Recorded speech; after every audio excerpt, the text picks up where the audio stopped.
I call this committee to order. First, I'd like to take the time to say I'm very grateful to my Republican colleagues for allowing me to serve as the chairman for this 119th Congress. I'd also like to welcome our new members to the United States Committee on Banking, Housing, and Urban Affairs. Let me suggest that this is not simply the banking committee. Without any question, urban affairs and housing are critical to meeting the needs and the objectives of the American people. Our new members include Senator Pete Ricketts, Senator Jim Banks, Senator Bernie Moreno, Senator Dave McCormick, Senator Andy Kim, good to see you, Senator Gallego, Senator Lisa Blunt Rochester, and Senator Angela also Brooks. And I look forward to working with our ranking member, Elizabeth Warren, on addressing some of the issues that our nation will face without any question. My hope is that in many ways, we'll have an opportunity to have a bipartisan conversation looking for bipartisan solutions to many of the issues that will probably not likely be the case all the time, but it can be the case some of the times. And when it is, we should look for ways to achieve that objective for the American people. At this time, I would like to ask unanimous consent to enter into the records 4 letters from 25 organizations that have been submitted to support Mr. Turner's nomination. Without objection, so ordered. We are honored today as well to have our colleague from Texas, Senator John Cornyn, who will introduce Mr. Turner. Senator Cornyn, the floor is yours. Well, thank you, Mr. Chairman, and Ranking Member Warren and members of the committee. It's a pleasure to be here today to introduce my friend and fellow Texan, Scott Turner, to be the next Secretary of the U.S. Department of Housing and Urban Development. And thank you for allowing me the honor of just saying a few words. Scott is a 4th-generation Texan. That's a big deal in Texas. People brag about how many generations they've lived there. And he's from Richardson, Texas, which is, for those of you who are not acquainted with Texas geography, I know Senator Warren is. It's in the Dallas-Fort Worth Metroplex, one of the fastest growing parts of the country. If any of you here in this room are NFL fans, Mr. Chairman, for example, you may remember that Scott played in the NFL for 9 years for the Washington Redskins, now known as the Washington Commanders, which is, by the way, are doing pretty well these days, San Diego Chargers, and the Denver Broncos. Unfortunately, Mr. Chairman, he didn't play for the Dallas Cowboys. I know that's a source of disappointment to you and personally. It is indeed a source of disappointment. You're correct. But Scott is much more than an outstanding football player. He's an accomplished leader and dedicated public servant. He was elected to the State House in Texas in 2012, and he went on to serve at the White House under President Trump as executive director of the Opportunity and Revitalization Council. The council was established by President Trump in 2018 to carry out the implementation of the bipartisan opportunity zones, which were passed as part of the Tax Cuts and Jobs Act to promote investment in areas that need revitalization. Lest we forget that the committee chairman, the other Scott in the room, was a driving force behind the opportunity zone portion of the Tax Cuts and Jobs Act. This was a perfect position for Scott Turner, who was an accomplished businessman. He served in C-suite and advisory roles in multiple positions, and he and his wife own their own company, Statesman Clothiers. He's also an active member in his community. Scott founded a nonprofit called the Community Engagement and Opportunity Council to support impoverished children. He served as a coach for the NFL's Legends Community Transition Program, which helps players move into more meaningful employment when they leave professional sports. And I'm looking at Senator Britt, who happens to be married to somebody who did exactly that. And he also served as an associate pastor at Prestonwood Baptist Church in Plano, Texas. Scott currently serves as chair of the Center for Education Opportunity for the American First Policy Institute. His business acumen, his experience in government, especially with the first Trump administration, and his demonstrated ability to use housing and development to create brighter prospects for his fellow Americans makes him eminently qualified to lead the Department of Housing and Urban Development. I have no doubt about his ability to do an outstanding job there, so it is my honor to support his nomination. Thank you again, Mr. Chairman and Ranking Member Warren, for the privilege of introducing my friend Scott Turner. And I hope you will vote his nomination out of the committee promptly, so we can get him confirmed and put him to work. Thank you so much. Thank you, Senator Cornyn. Next, I'll have my opening statement, then we'll hear from the ranking member, and then I'll swear you in, Scott. The American people have seen their economic fortunes turn to dust. The devastation of the Biden administration's policies led to mortgage rates going from 2.65% in January 2021 to 7.79% by October 2023, crushing dreams of millions of Americans wanting to be homeowners, draining savings of so many people, devastating hope around the greatest country on the planet. Reckless spending was literally stealing the spending power of so many Americans.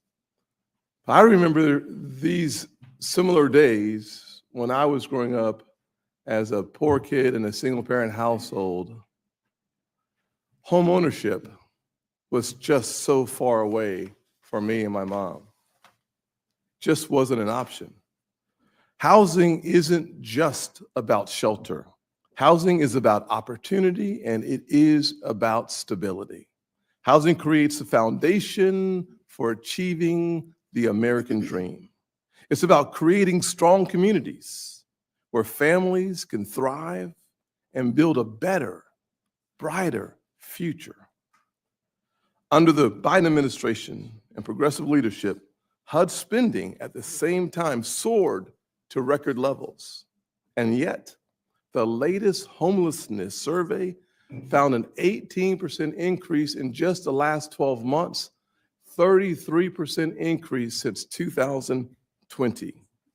Since President Biden took office, mortgage rates have ballooned by 150% and rents by 20%. Despite all the subsidies and all the trillions of dollars they've spent, not much good has happened. I've said it before and I'll say it again. If you look at the big picture, African-American home ownership and the levels have not changed substantially since 1968 when the Fair Housing Act was passed. The data is clear. The American dream of home ownership is slipping further and further away. But today, it is a new day in America. And new leadership brings hope and opportunity and enthusiasm back to the American people. Scott Turner is a native Texan who has had an exceptional journey from professional athlete to public servant. He understands firsthand the importance of hard work and what it means, as he was a dishwasher when he was in high school. He also understands the challenges that families face because of drug addiction within the family. He worked his butt off and had a very successful NFL career. He played cornerback for 9 seasons. He played for the Denver Broncos, the San Diego Chargers,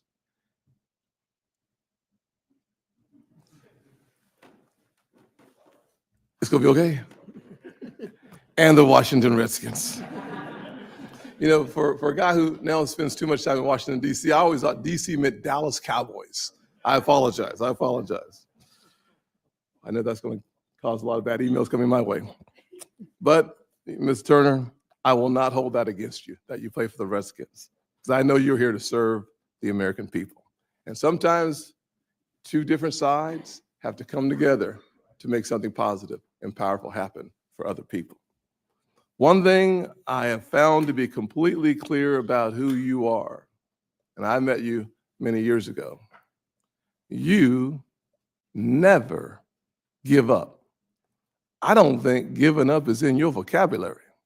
And we need a visionary leader just like that at HUD. After hanging up your cleats, Ms. Turner, you spent 2 terms in the state legislature in Texas.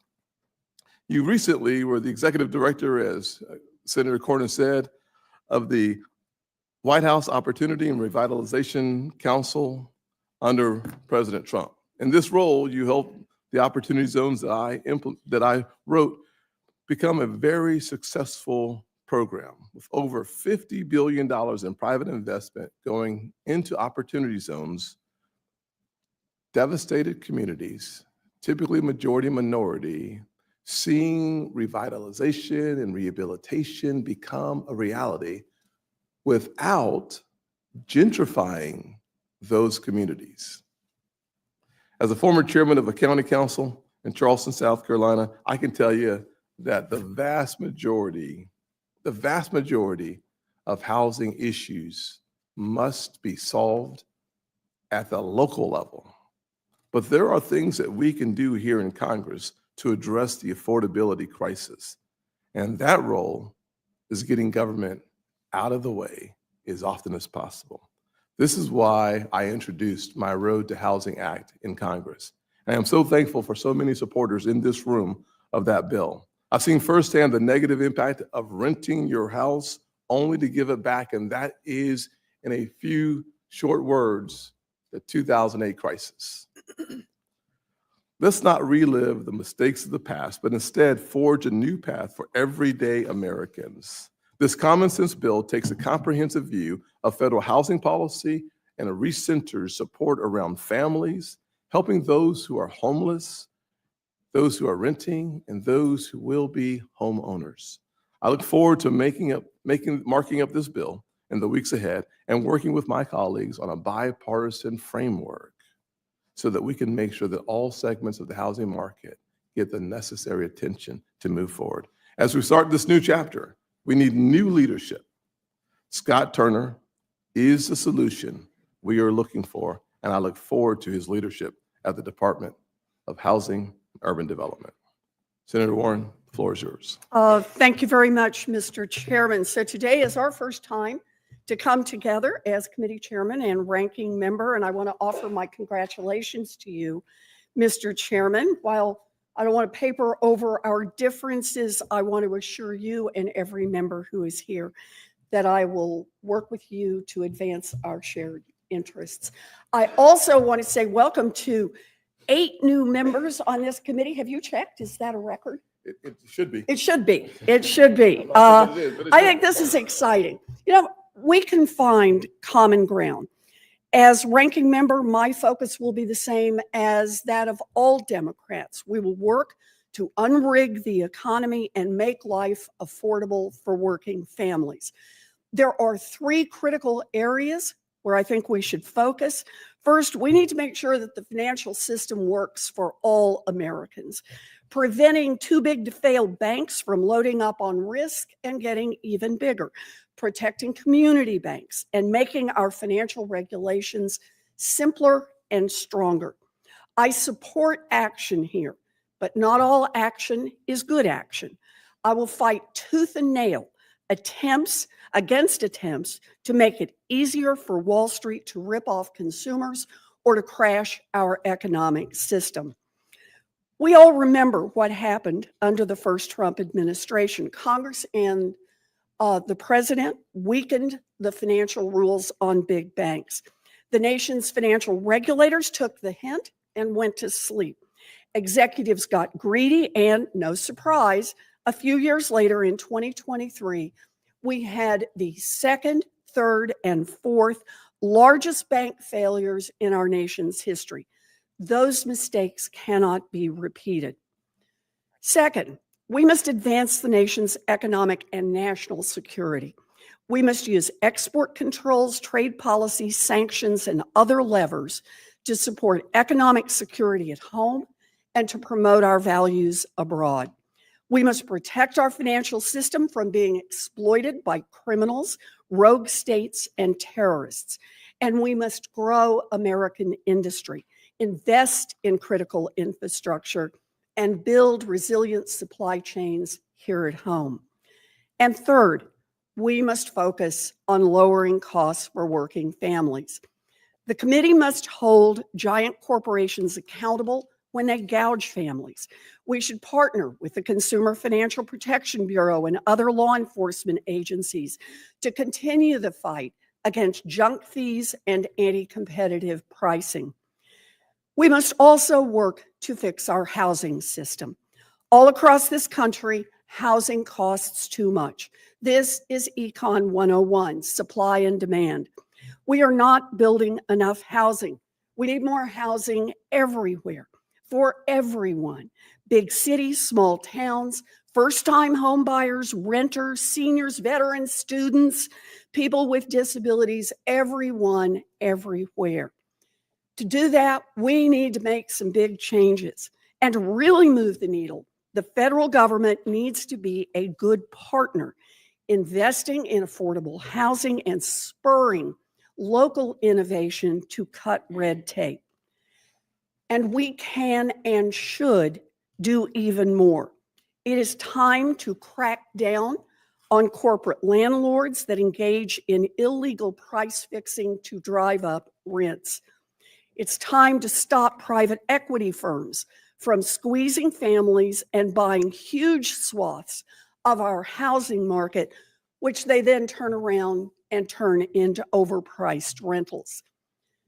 Solving the housing crisis will be an all-hands-on-deck effort. And that brings us to today's hearing on the nomination of Scott Turner to be Secretary of Housing and Urban Development.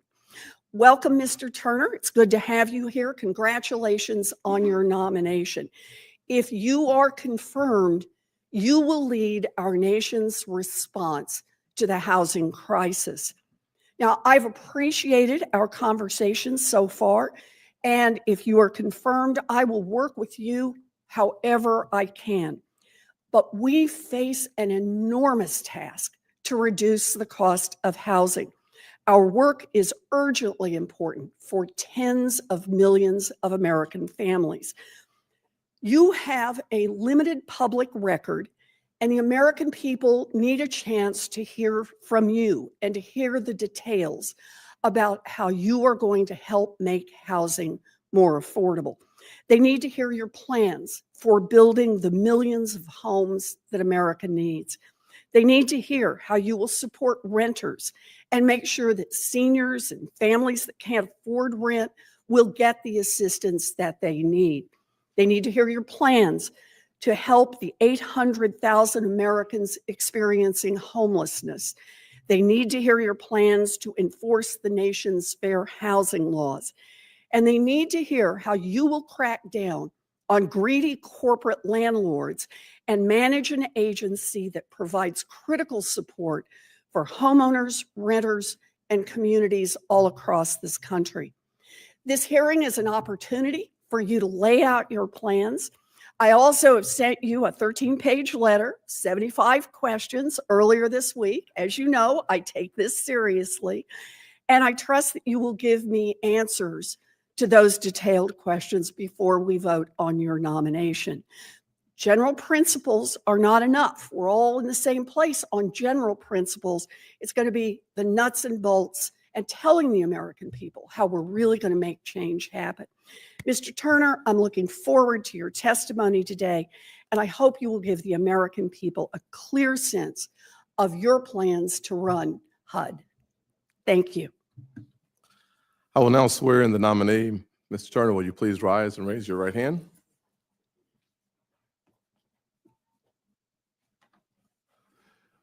Do you swear or affirm that the testimony that you are about to give is the truth, the whole truth, and nothing but the truth, so help you God?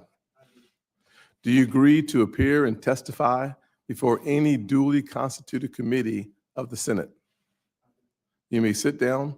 Your written statement will be made a part of the record in its entirety. Mr. Turner, please proceed.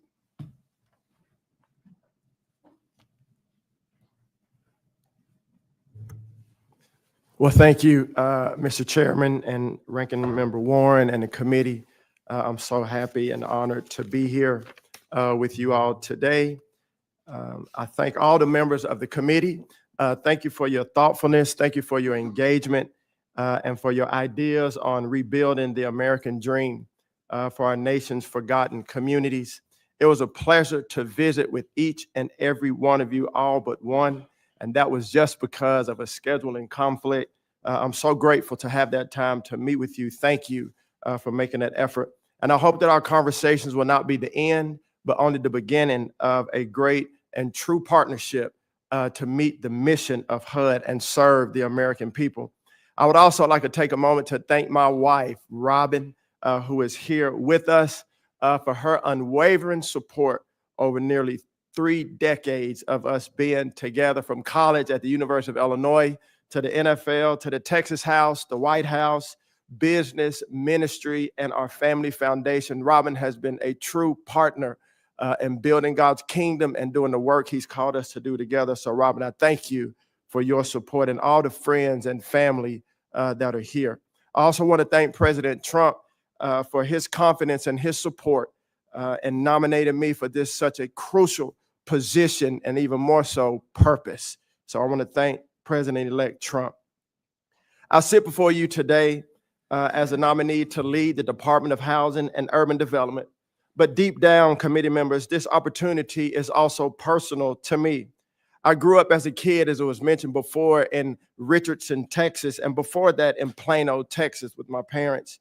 I worked as a dishwasher at Spring Creek Barbecue, which is one of my claims to fame. Early on in my childhood, my family was broken due to divorce and later moving into a blended family. I love my mother, I love my father, and all of my brothers and sisters. But when you go through a divorce, many would say the odds are now stacked against you. I've overcame extreme adversity, going against the status quo and attending and graduating college. In spite of being drafted in the 7th round of the NFL, which is the last round for those that don't know, I was blessed to go on to have a successful career in the National Football League. I went on to serve in the Texas legislator, which was a great honor for me, and work in the White House to advance the Opportunity Zone initiative. And I sit before you today, committee members, humbled by the call to serve my country as a member of President Trump's cabinet. And I know my upbringing and my background is not totally unique to me. There are many in this country, even those that are sitting in this room today, who at one point or another have had to overcome adversity in your own lives. We've all been there at one time or another, and I recognize this, and I hope that we all can work together, as you, Ranking Member Warren, have said, to work together to better the American dream for the American people. And I share my story because I think it's important for you to know my heart of who I am, and also because the challenges that HUD faces are vital to our nation as well as personal to me. These are not just things that I heard about or read about. These are things that my family and I have experienced through the years. And I believe that that perspective will be very beneficial to HUD as I become the leader if confirmed by this committee. HUD's mission is to create strong and sustainable communities and support quality, affordable housing, serving the most vulnerable of our nation. Yet as we sit here, we have a housing crisis in our country. We have the American people and families that are struggling every day. We have a homelessness crisis in our country. HUD, if you will, is failing at its most basic mission, and that has to come to an end. The point in time report that was sent out by HUD on December the 27th said there were 770,000 Americans homeless on one night in January of 2024. 770,000 plus people, many of which are families, were homeless. This cannot continue. As a country, we're not building enough housing. We need millions of homes, all kinds of homes, multifamily, single family, duplex, condo, manufacturing housing, you name it. We need housing in our country for individuals and families to have a roof over their head and to call home. Then the HUD workforce, the reports that I've read, committee, says that HUD is at the bottom when it comes to employees turning to work. I've been on many teams in my career, and I believe that we need to bring HUD staff back to work, back to the office to do the job and empower them to serve the American people. In this moment, we're not just talking about fixing what's broken, but about continuing and expanding the policies from the first Trump administration. I'm talking about policies that worked for the American people. I was fortunate enough, as you said, Chairman, to lead the Opportunity Zone initiative, which I'm so grateful for your leadership on that. And I saw firsthand the impact of this initiative as it gave Americans living in underserved communities an opportunity, a foundation to start businesses, to live in better homes, to be self-sustained and to be self-confident and to unleash that promise and potential that the Lord has given each of us in our country. When I played in the NFL, we used to have game film. We watched film after every game. You could tell your coach one thing on the sideline, but when you turned on the film, it told the story. It wasn't about your chatter. It wasn't about the noise. It was what about the film said. The film showed us our weaknesses. It showed us our mistakes, and then it helped us to get better. This is the same type of leadership, if confirmed by this distinguished committee, that I want to bring as the leader of HUD, because every day we will have an opportunity to get better.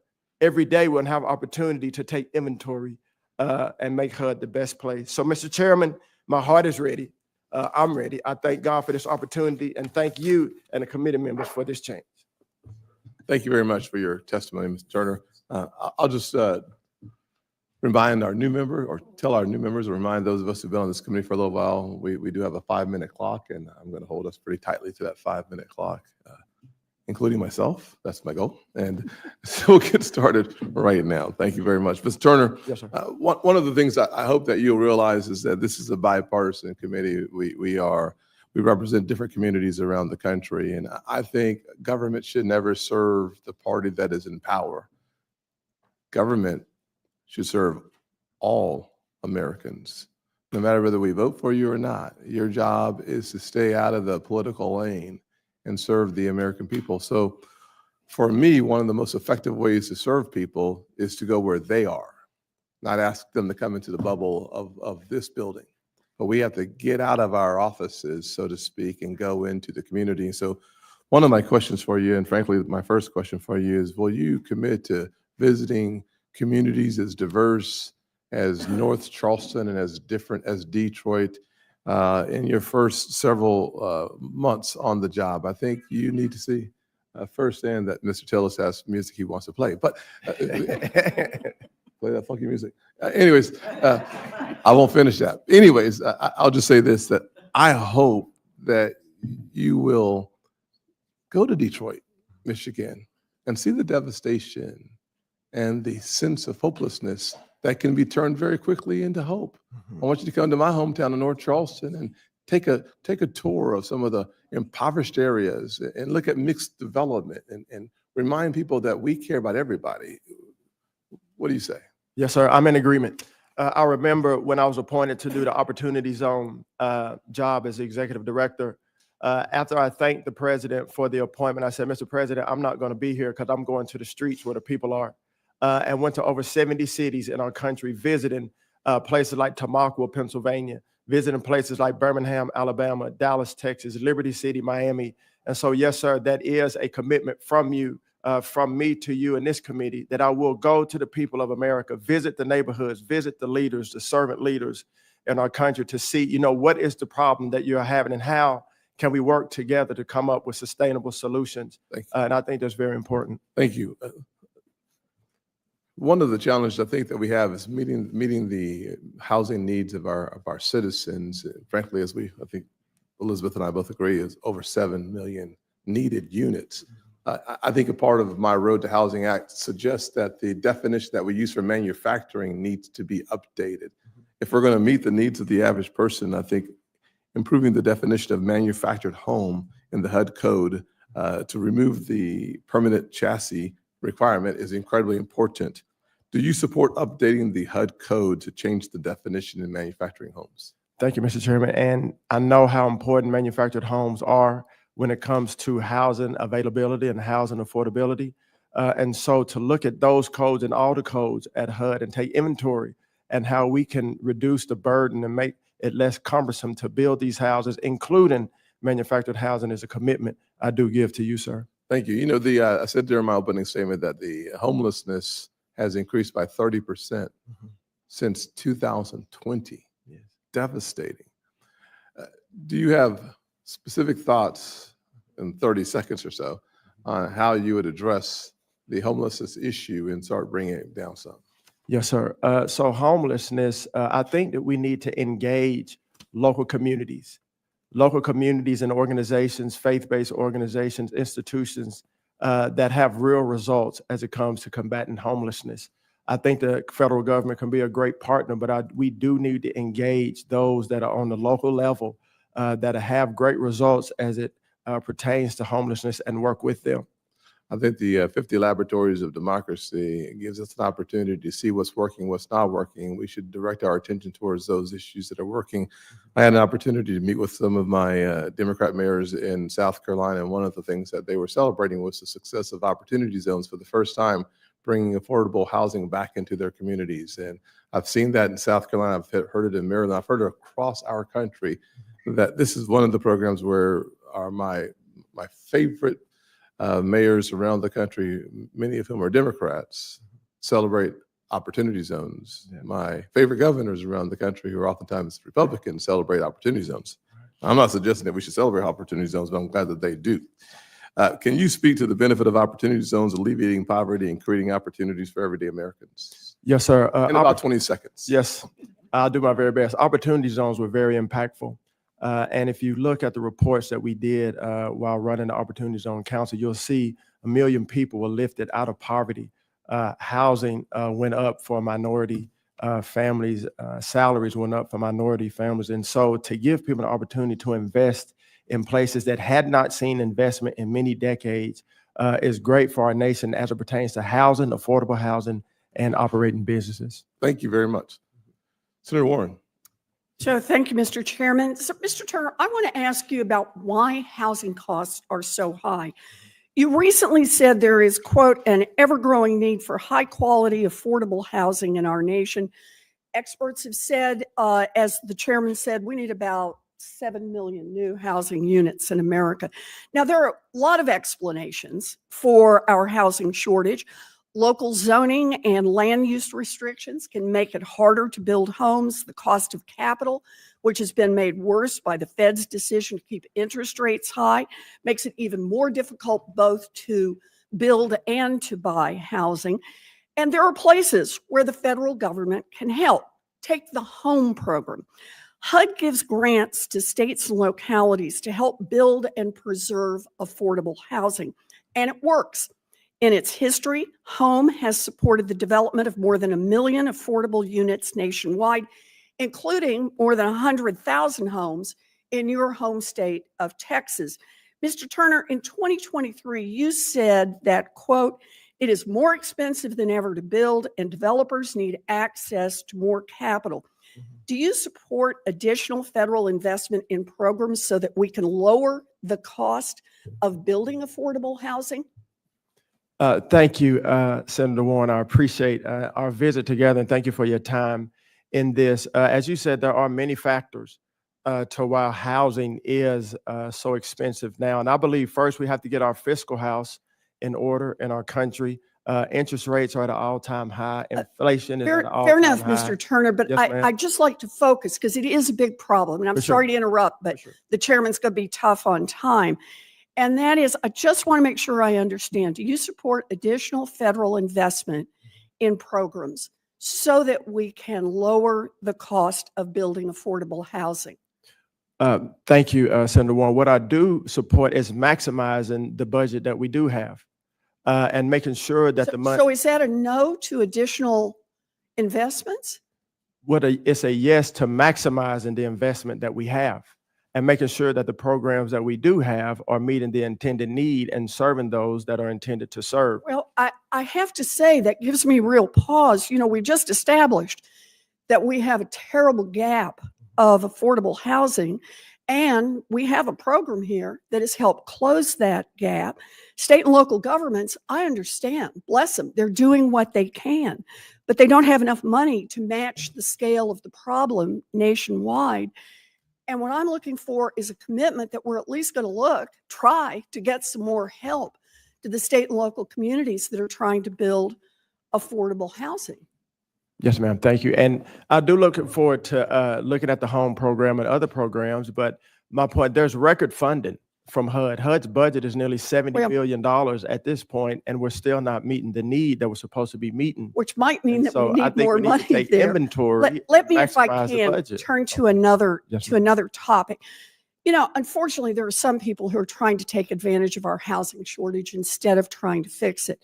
Private equity firms and corporate landlords have moved into local housing markets, and they have driven up costs even higher for families.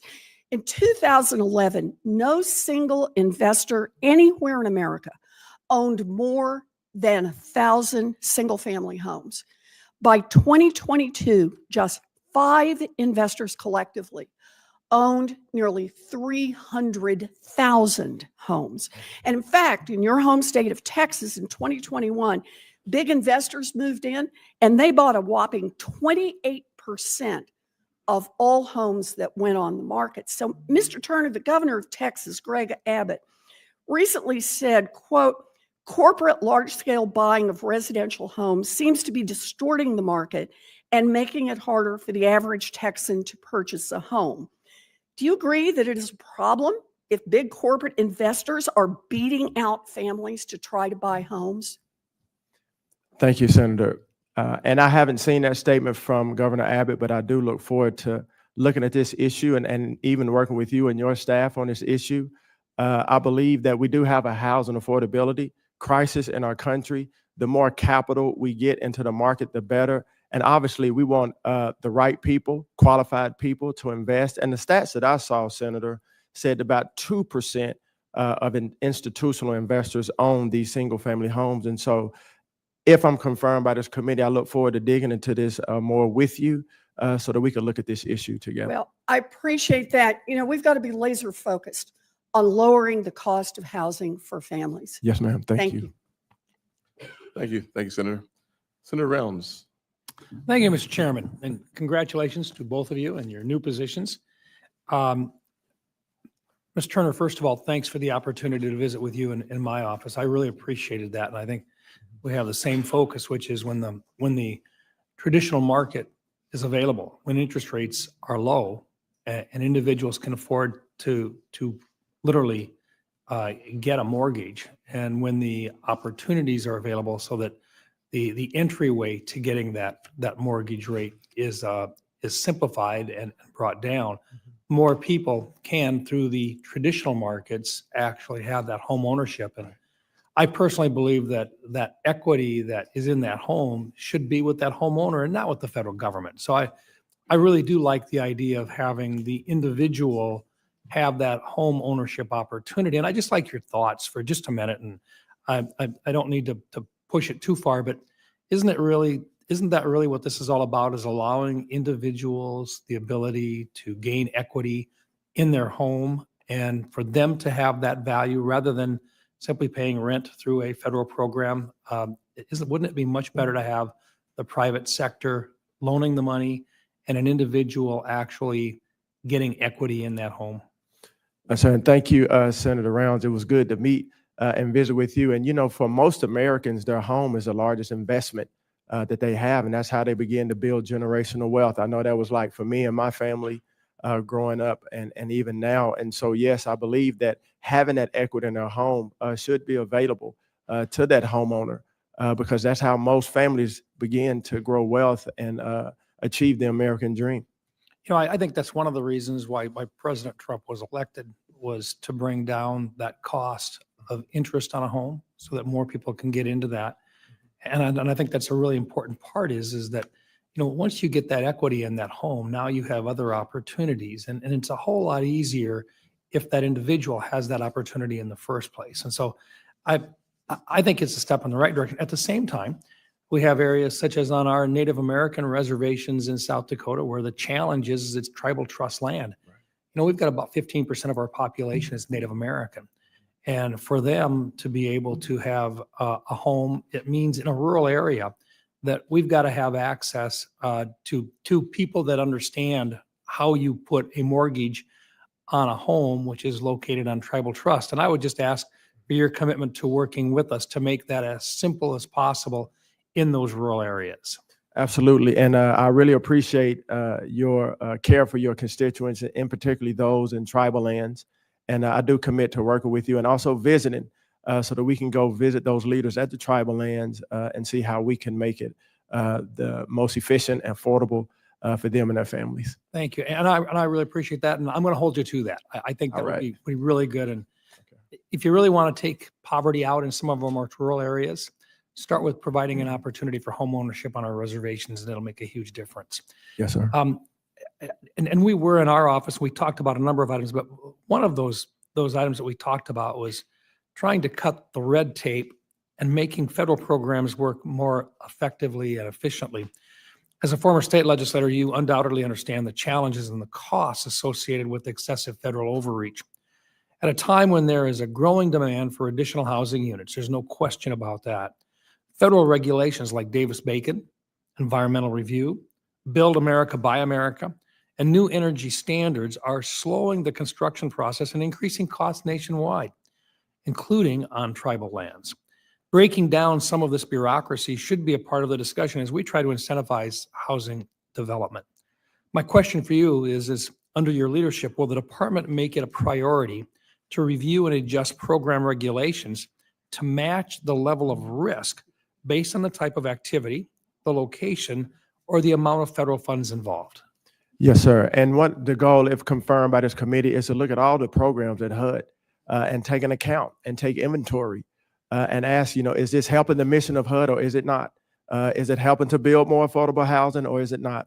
Is it combating the homelessness crisis or is it not? And so, yes, sir, I do make that commitment. Thank you. And one last question, just during our meeting, we also discussed the challenges with HUD's Section 202 program in South Dakota. And I think this will eventually be a problem nationwide.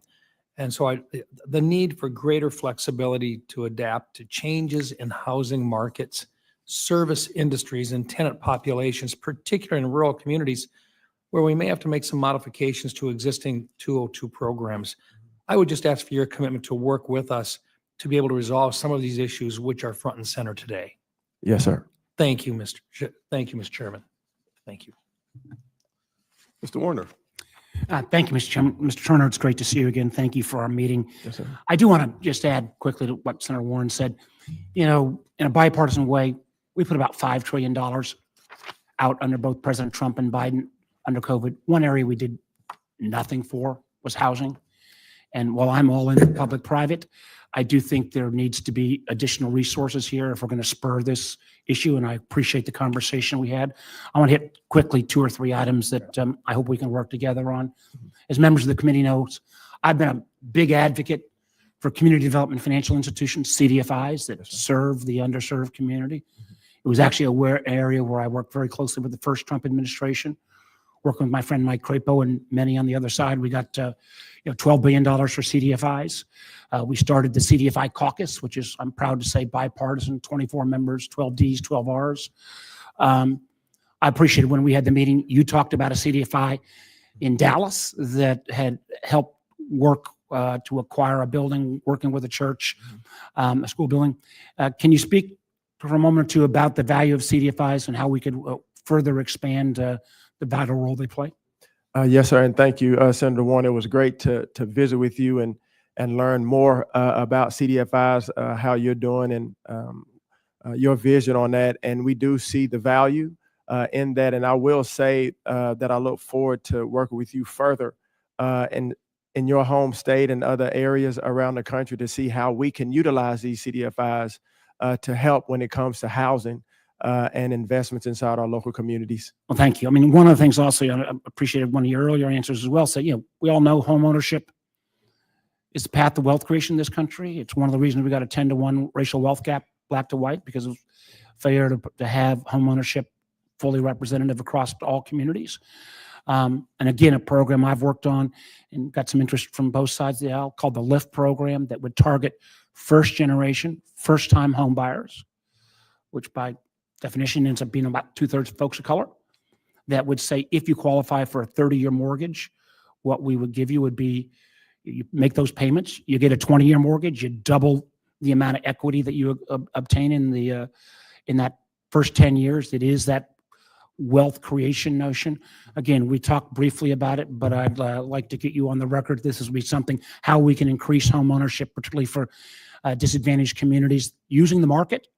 I'd love to get you saying some nice things about that. Oh, yes, sir. Thank you. And, this program that we talked about briefly in your office, I do look to further going into that and learning more about it. As you say, we do have a housing crisis in our country.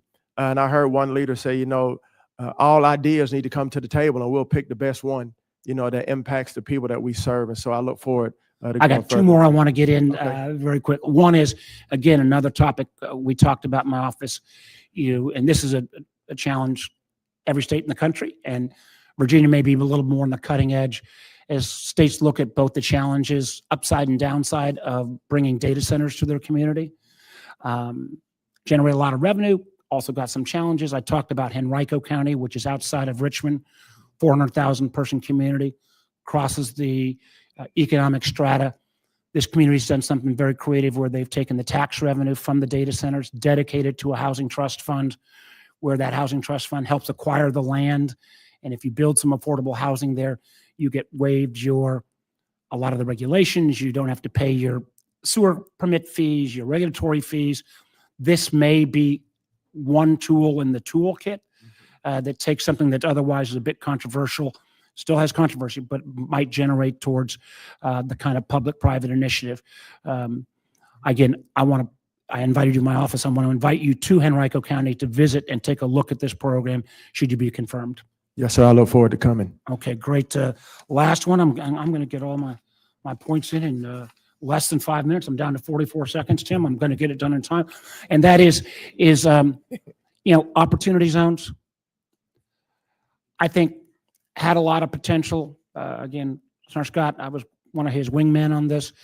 I still think they do need to be renewed, but they need to be updated as well. I think opportunity zones, particularly in terms of affordable housing, ought to be an area where we could put more focus, as well as small business development. In your last 15 seconds, I know we've talked about opportunity zones, but I hope you'll work with the chairman and many of us on how we could reform that program and make it more targeted towards this housing shortage. Absolutely. I look forward to that. Thank you, sir. 3 seconds left. Everyone should follow your lead on that one, Senator Warren. Senator Tillis. Mr. Chair, I have muted my phone. It was good music, though, sir. And that was a Good text from my wife, by the way. music. But Happy Ms. Turner, New Year. thank you for being here. I think probably one of your standout games was December 1994 when you got 2 interceptions against the Arizona Cardinals. Is that right? I think that was a good game. Yeah. Well, you better be ready to intercept a lot of bad ideas in your new role. Yes, sir. But one bad idea is just throwing money after something without trying to figure out how to fix the plumbing in HUD. Thank you for the time that you spent in the office. I'm going to support your confirmation, because in 30, 40 minutes that we spent in my office, much more than I can do in the remaining 4 minutes and 20 seconds. But I've said this to anyone who's come before this committee in your role. That trailer park that I grew up in Nashville still stands. Those people are hurting. Yes, sir. They don't have affordable housing, and one of the reasons they don't is because government tries to keep on regulating themselves out of any path to ownership. Right. We keep on talking about throwing more money at it, and we repeatedly discount the money that we're providing because we're rewarding state and local governments that are high tax and low value. So can I get your commitment to do right by those people who are struggling to make ends meet and want to order an affordable home, and do the hard work to do a program portfolio inventory in HUD, find the ones that are working, continue them, stop the ones that aren't, and start ones that give more people more opportunities to afford a home, like those people that are living in that trailer park today. Yes, sir. I commit. Thank you.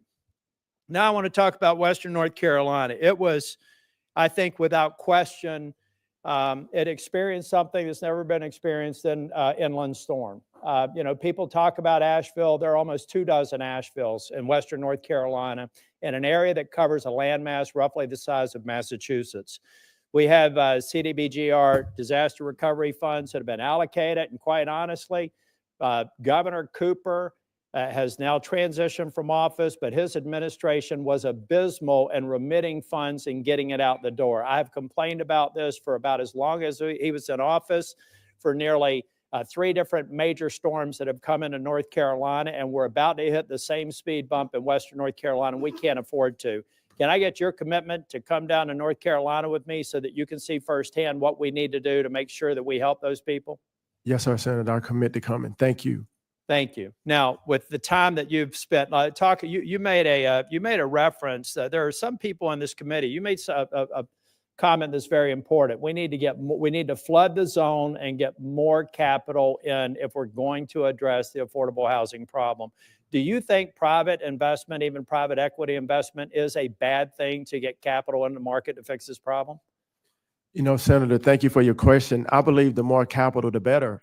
And there are companies out there that are investing in the market. And obviously, they have to be qualified. They have to have a great track record. We don't want the wrong people investing. And do you agree that there should be transparency? We should know what they're doing, and we should make sure that being a part of the portfolio is producing more value for the people who need affordable housing? Yes, sir. I think transparency and accountability is key.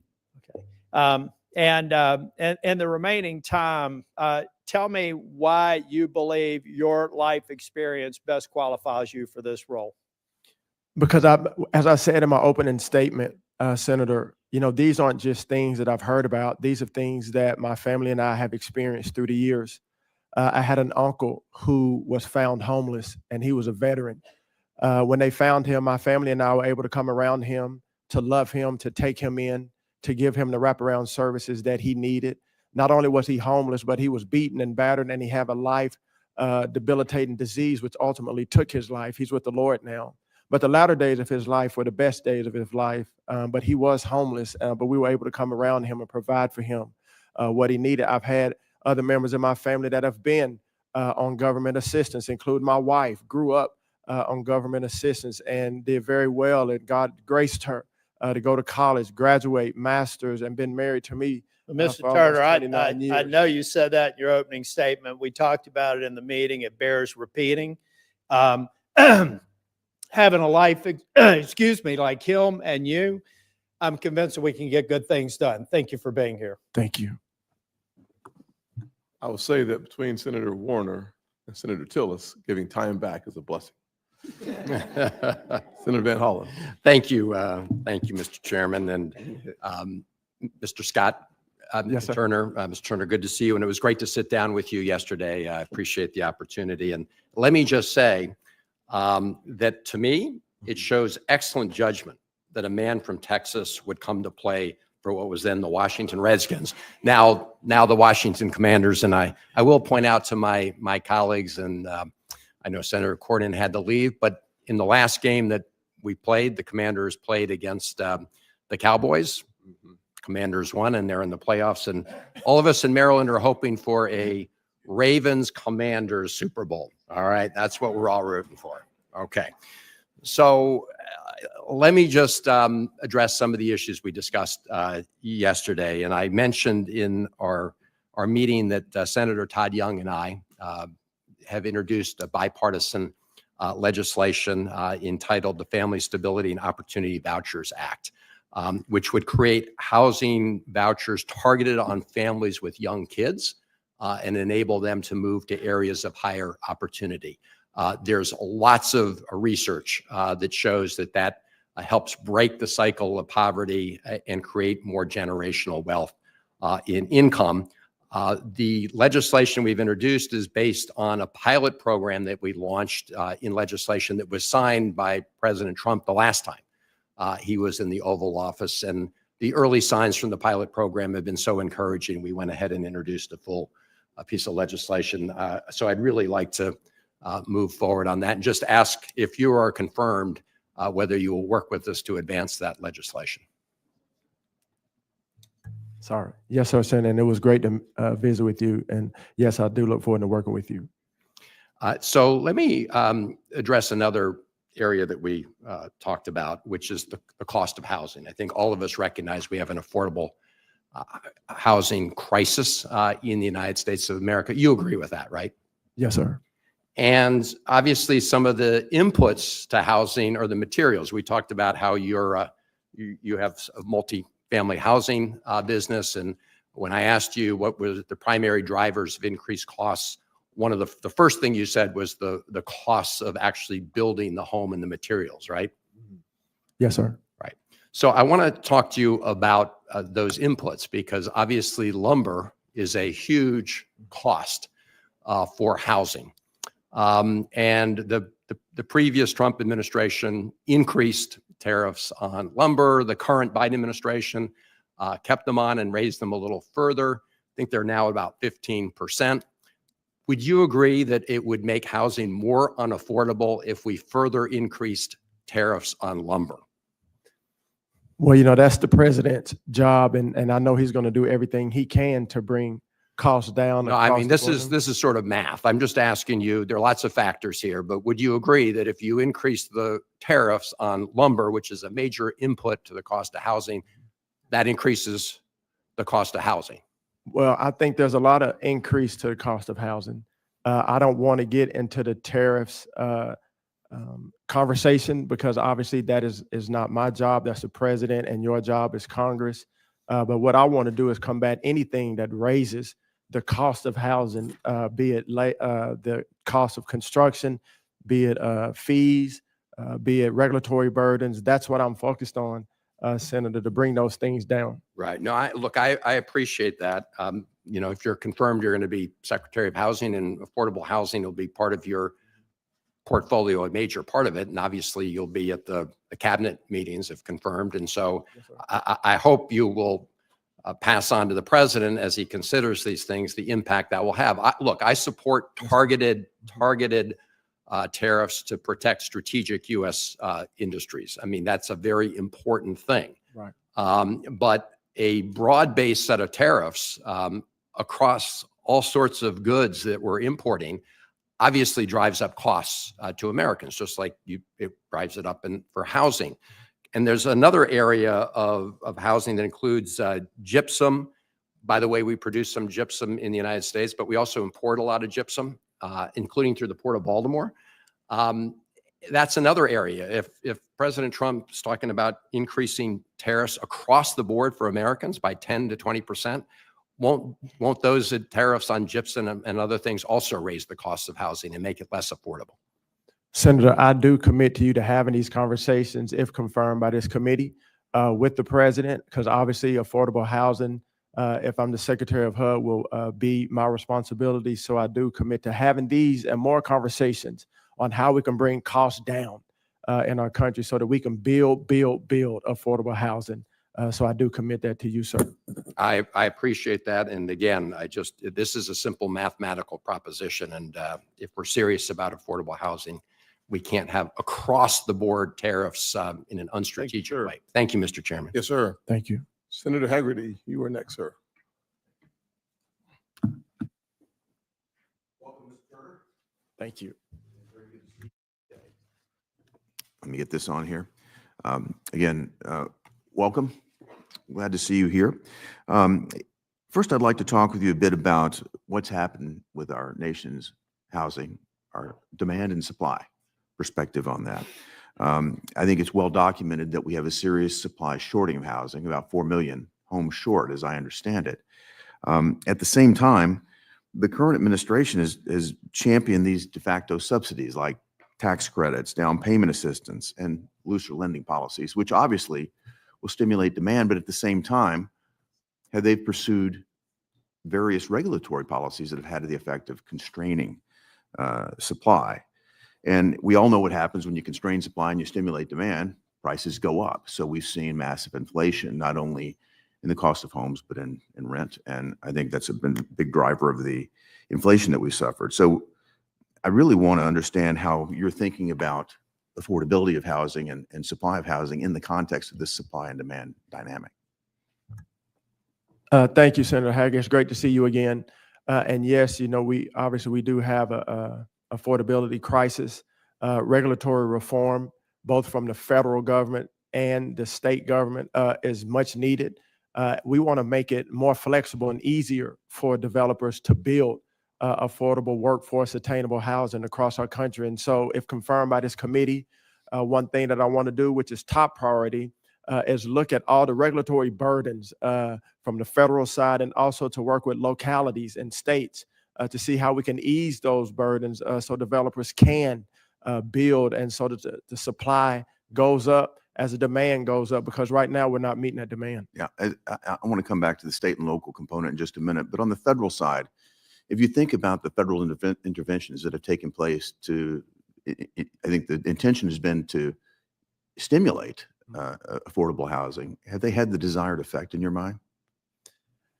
Well, right now, it doesn't seem as if they have, because we have a crisis in our country. We've had record funding from HUD as it pertains to affordable housing, but yet we're still not meeting the need of those in need. We have waiting lists when it comes to affordable housing. So I think we need to take a deep dive and fresh look at the programs in HUD, and also working with the local governments to see how we can ease this burden, because we have families that are hurting that need affordable housing. I think we all share the same concern, and I look forward to working with you on that regard, particularly at the federal level.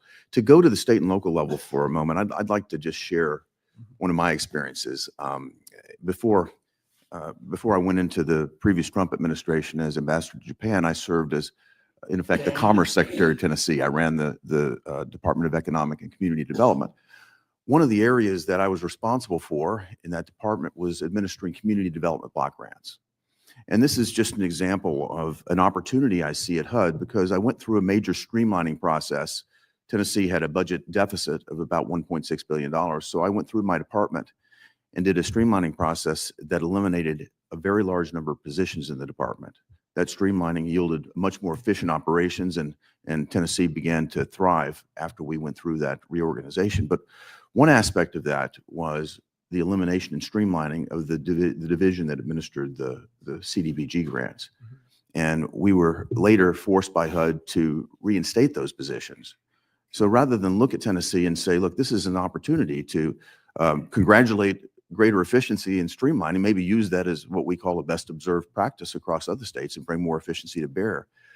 Something is wrong at HUD, whether it's regulatory or whether it's just a governance demeanor there that doesn't aim at these sorts of opportunities. You've had experience, certainly in the state legislative level and at the White House. I'd love to hear your thoughts on how we might get at greater efficiency there. And I know we'd all like to work with you here on this committee to support that. Yes, sir. Thank you, sir. And efficiency is key. Efficiency, transparency, accountability.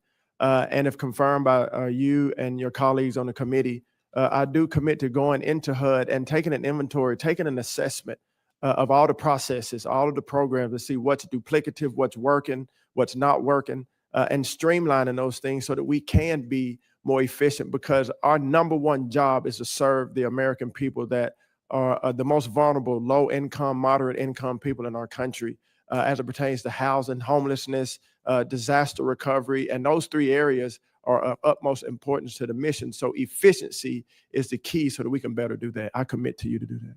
Thank you. Thank you, Mr. Turner. Thank you, Mr. Chairman. On behalf of the chairman, Senator Smith. Thank you, Mr.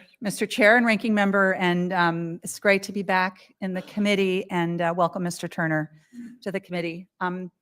Yesterday, you and I had an opportunity to talk about some of the issues that I want to raise again with you here today in the committee, particularly what we can do to lower costs, lower housing costs for Americans. And I wonder if you could just talk a bit about what you see, what are your top one or two things that you're going to get after when you get into HUD to help lower costs for housing for Americans? Thank you, Senator Smith. It's good to see you again. And as we've said before with your colleagues, regulatory reform is a big deal. And to bring down the cost by getting our fiscal house in order, bringing interest rates down, bringing inflation down, bringing the cost of materials down is something that will help developers and builders across our country to bring affordability down and build more houses. And so those things will have immediate impact And I look forward, if confirmed by the committee, to working towards that. So, Mr. Turner, I appreciate that. And, I'm looking for some detail and some specifics about how you would get after this and how you want to accomplish this. I think HUD is a big and complicated agency, and I'm interested in hearing what your sort of your vision and your plan is. So let's dive in on something specific that I know many of my colleagues have done a lot of thinking about, which is what we need to do to increase housing supply. I think you and I agree that the United States needs to add many more homes across the whole spectrum, and we need to increase the supply. That's going to help lower rent. As Elizabeth says, it's basic supply and demand. So I want to ask you, based on your work as a developer, can you describe some of the local regulations that you see hindering the development and construction of housing? Yes, ma'am. Thank you for that. Permitting fees, inspection fees, zoning difficulties on a local level. Every locality is unique in their needs, but these are some of the things that we see as developers and builders that are hindering developers from building affordable and workforce housing. And regulatory reform, Senator, just in multifamily alone, when you look at the regulations that it's almost 40% of the cost to build multifamily, and I believe it's 20 or 25% of the cost in single family. And so these for instance, there's a new regulation for HVAC refrigerant from the EPA. So let me ask, I'm sorry to interrupt you, That's but okay. I'm short on time here. I heard you referring specifically to local zoning laws and how local zoning laws, for example, require parking minimums and height restrictions and setback rules and lot minimum, lot size requirements can be an issue. Do you think that the federal government has a role in encouraging states and local governments to reduce some of these kinds of unnecessary regulations and barriers that can make it harder to build construction, either multi-family or single-family housing? Yeah, and I believe, the localities know their areas better than the federal government does. As I said, every locality has unique needs when it comes to density, when it comes to height restrictions. And so, yes, I do encourage localities to look at their zoning laws to make it easier and more flexible to build. As we know, we have an affordable housing crisis across our country. And so localities obviously are in the lead of that. We can encourage them to look at those zoning laws. Yeah, we encourage that, but I don't believe that we need to force or mandate it, but yes, encourage them to look at what they have so that we can build more affordable So having housing. some, like, for example, we talked yesterday about the pro-housing program, which provides incentives to local governments to make these kinds of reforms, to make it easier for companies like the one that you once worked for example, have worked for, to get after some of those zoning restrictions. This is a matter that's near and dear to my heart because my hometown of Minneapolis has done excellent work here, and it has helped by reforming zoning laws, it has helped to boost the supply of housing. In just a couple of minutes that I have left, I want to just get at one other thing. Many of us here care a lot about the tragedy of veterans' homelessness. I know that this is an issue that is of importance to you as well. And I want to ask you about a bill that I've worked on, the Housing for All Veterans Act, which would essentially guarantee that if you are eligible for a housing voucher as a veteran, that you shouldn't have to be forced to wait in line, that you should be able to move right ahead and have that voucher and be able to get into housing. This is a highly successful program. We just don't have enough vouchers for all the veterans that need it. Mr. Turner, would you commit to working with me on this piece of legislation, which would do a lot to end veterans' homelessness? Thank you, Senator Smith. I commit to working with you to help our veterans, to help all homelessness in our country. And thank you for bringing it up. Thank you for your passion, as I saw that when we were meeting and even here in the meeting. So yes, I look forward to working with you on this issue so we can help our nation's veterans. Thank you. Thank you very much. Thank you, Madam You're Chair. welcome. Ranking Member. And on behalf of the chairman, Senator Britt. Thank you, and congratulations to the chair and ranking member. Certainly look forward to the opportunity to work with you both on our shared goals and be able to advance those for the American people. Mr. Turner, thank you for your willingness to serve at the highest level. To your family, welcome. I know that you all have got to be so proud. This is a special day, not only for all of you, but for Americans who want that hope again of the American dream and believe that your leadership will help lead them back to that. So thank you. There's obviously been a lot of talk about football this morning. And so on behalf of my family, I need to say go Pats. But would like to just say, obviously, your time in the NFL, having seen what that takes firsthand with my husband in that job, it is a grind.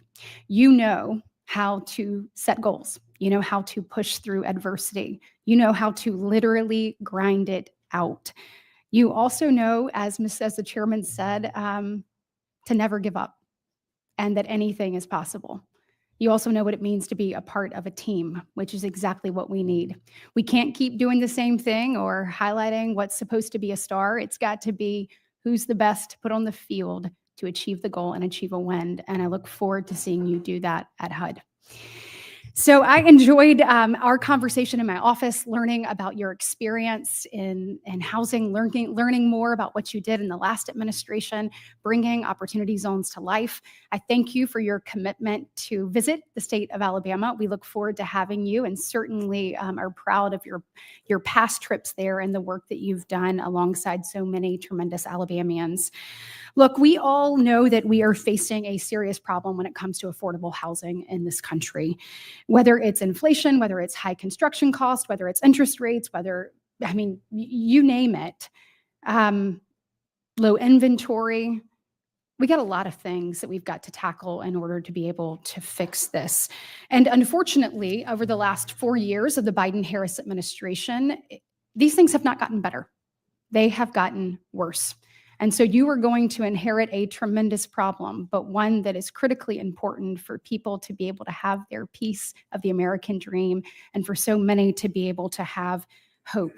I am thrilled about the Trump administration coming in, you being at the helm, getting focused back on solutions and getting real results rather than prioritizing overburdensome regulations or mandates or harmful price controls that ultimately only add fuel to the fire. Mr. Turner, I was encouraged to hear you say earlier that 2 of your top priorities are deregulation and also streamlining HUD programs and streamlining them for efficiency.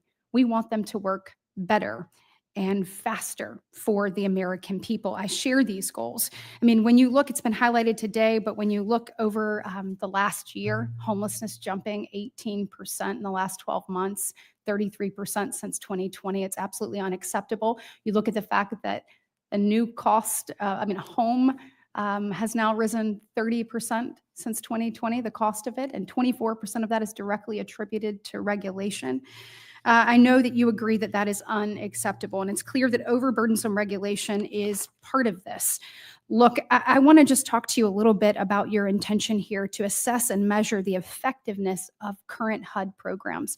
Tell me what approach you're going to take there and how you're going to see what is working for the American people, what is not, and what is your plan in executing that? Well, thank you, Senator Britt. It's great to see you. Please tell your husband I said hello. Will do. So glad to see you all doing well. So number one, and I've used this word before, inventory is, and taking an assessment is key. You have to know what's working and what's not working. My father used to work at a grocery store called Safeway in Dallas, and they used to take all the stuff off the shelves late at night or early in the morning. I said, Dad, what are y'all doing? He said, well, we're taking inventory to see what's causing us to gain and what's causing us to lose.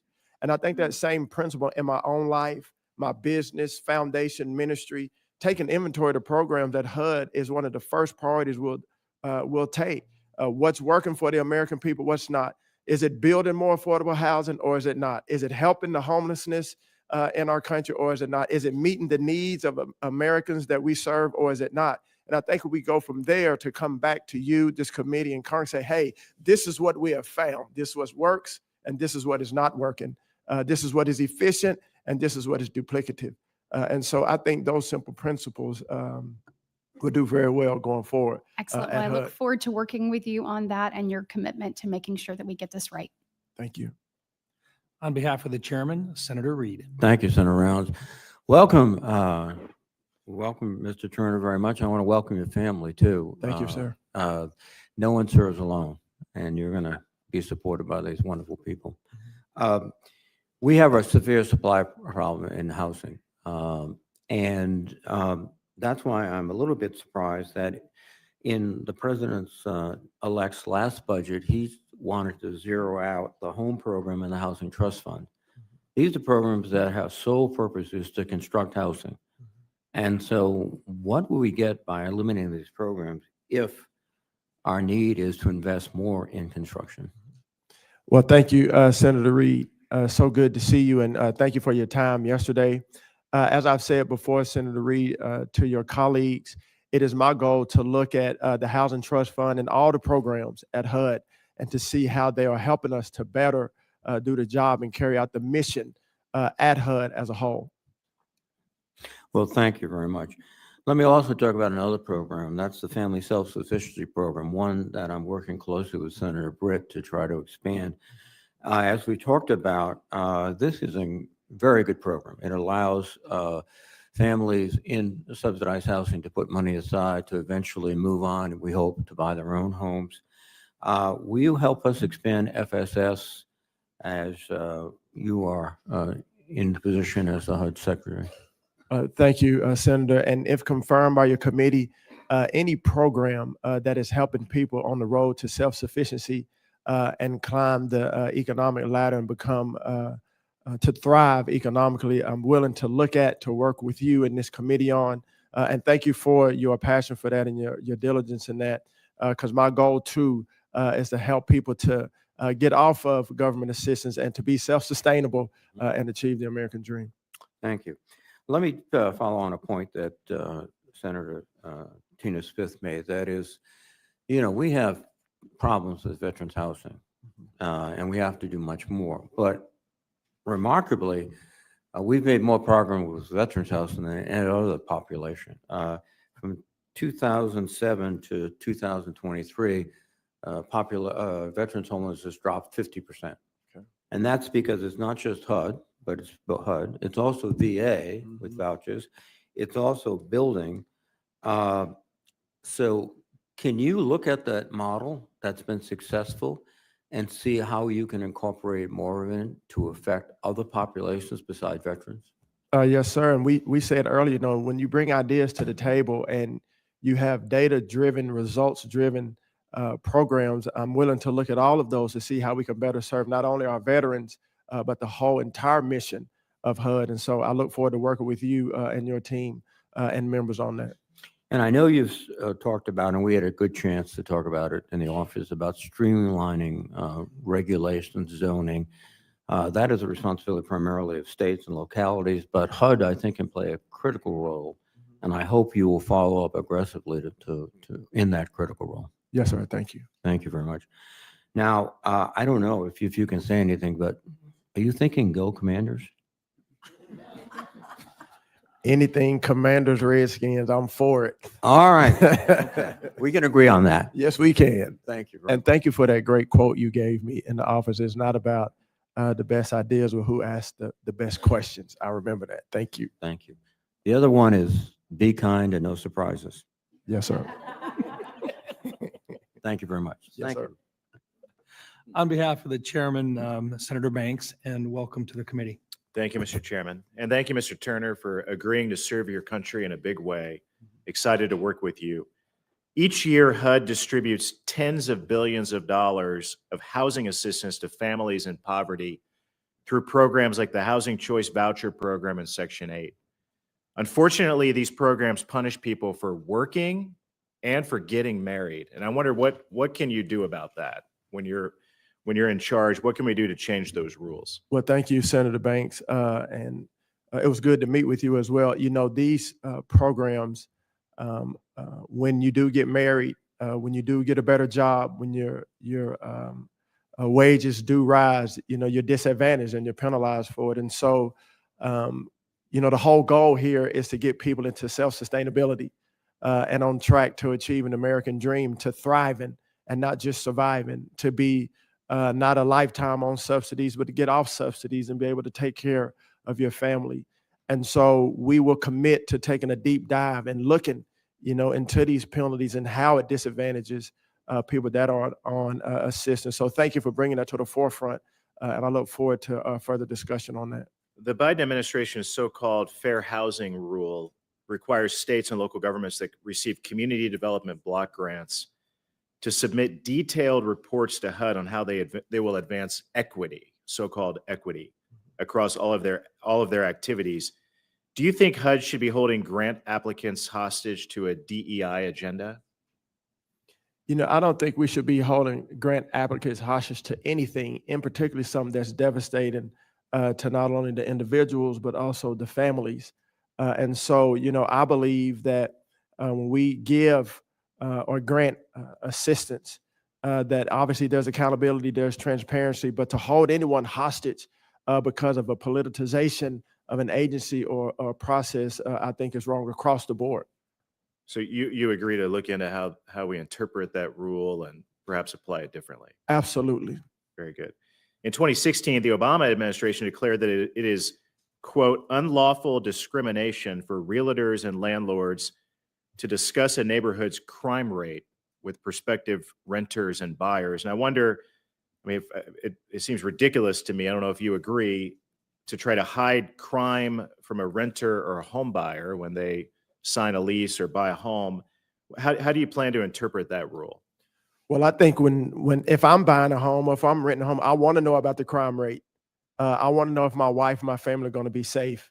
I think full transparency and accountability is key. And then you make the decision whether you want to live here or not. But to hide crime, to hide anything from a potential buyer or a potential renter is wrong. And so, yes, I look forward to learning more. Thank you for bringing that to my attention. But I don't believe that's wrong. And so we will look into that because I think you have to be fully transparent to all renters and all buyers. Totally agree. The federal government has been relying on religious organizations for years to deliver services through grants. But under the current far left rules at HUD, a faith-based soup kitchen or a homeless shelter would jeopardize its eligibility for federal grants if an employee offered to pray before a meal. Would you remove those types of barriers that are preventing faith-based organizations from helping people? Thank you, Senator. As a Christian myself and as a believer, I like to pray before my meals. I like to pray for people. I like to pray as a group, pray individually. And I think it's something that we need to embrace, people of all faiths in our country. And so any barriers that keep people from faith, of exercising that, yes, we need to take a deep look at that because, this is a country where we have religious freedom. We need to uphold that the best we can. The Biden administration finalized a rule last year that imposes extreme climate standards on any property that HUD finances. These standards will drive up construction costs by as much as $30,000, and they apply even if HUD only contributes a tiny amount of the funding. I wonder what your point of view is on that, and is there anything that we can do to fix that? Thank you, Senator. I do want to look further into that. Anything that is burdensome to build an affordable housing, we need to take a strong look at that and remove, be it climate, be it whatever it is, regulatory reform, because we have a crisis. And as I sit here before you, I'm focused on how do we build affordable housing in our country. And whatever is keeping us from doing that, obviously in the appropriate legal manner, we need to look at those across the board because we have people that are on the streets and we need to help them in housing. Thank you. My time has expired. Good use of your time, however. Senator Kim. Yeah, thank you, Chairman. Thank you, Ranking Member. I'm glad to be a part of this. Mr. Turner, I appreciated the conversation that you and I had before, and I'm glad we have a chance to be able to chat again.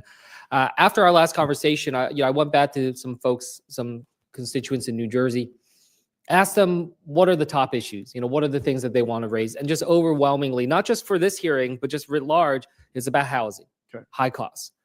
So I guess I just wanted to ask a little bit more. I look at your testimony here as a country, we're not building enough housing. We need millions more homes of all kinds. I think everyone agrees with that, but I'd like a little bit more specificity from you. Sure. In particular, I heard from a young man says graduate college. He says he doesn't think he'll ever be able to afford a house. Like the level of pessimism, especially amongst youth right now, is so high. Yeah. And so I guess I just wanted to have something tangible to bring back to him. Like what would you say to that young man? Like what plan, what specifics can you bring beyond just, these statements that we all agree upon, but I'd like to just have a sense of something more granular. Absolutely. And I also have heard that from my own son. He's 24. How are we going to be able to afford a house? Kids that we mentor in Dallas have the same sentiment. So I understand. First, as I've said before, Senator Kim, and it was great to meet with you, we have to get our fiscal house in this country in order, bringing down inflation, bringing down interest rates, because that will then bring down the cost to build affordable housing. And obviously working with you, this committee and Congress, we can look at how we get our fiscal house in order. The deregulation, we've talked about that a lot here, both at the federal and the local state level, will help us to build more affordable housing.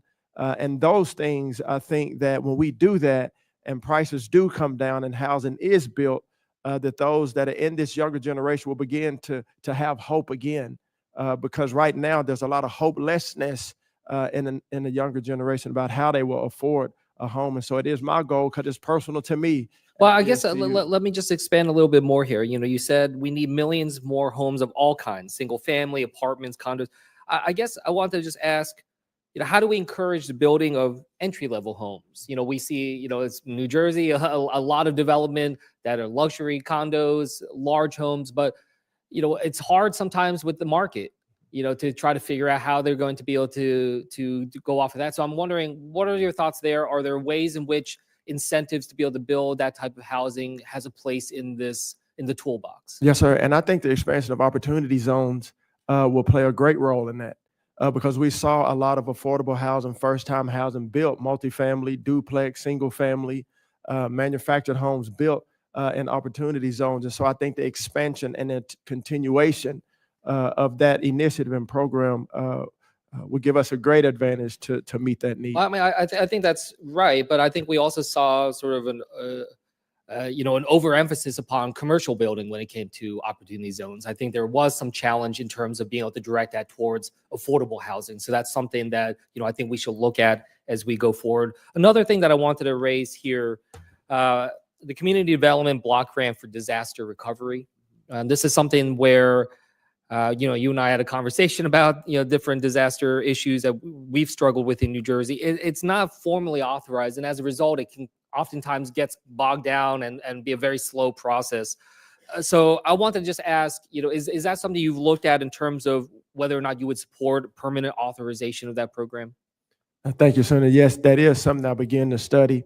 Every time a disaster happens, a natural disaster happens in our country, it's almost like HUD has to reinvent the wheel. So statutory authority would be very helpful to get these resources and funds out the door in an efficient manner to serve the people that are in need. Okay, well, please, that's something I'd like to work with you on. We've seen in the past, especially when it came to response in Puerto Rico after the Hurricane Maria, huge delays and a lot of structural problems here where the intent of Congress was not followed through on. And that's something I'd like to be able to work with you on. The last thing I'll just say, and this will be quick, I really hope that we can be the generation that finally rids our homes of lead in all forms, once and for all, lead pipes, lead paint. A lot there that we can do when it comes to these work. Is that something you can agree upon? Is that something we can try to set out as a joint goal? Absolutely. Thank you. I yield back. Excellent job. Excellent work. Senator Kennedy.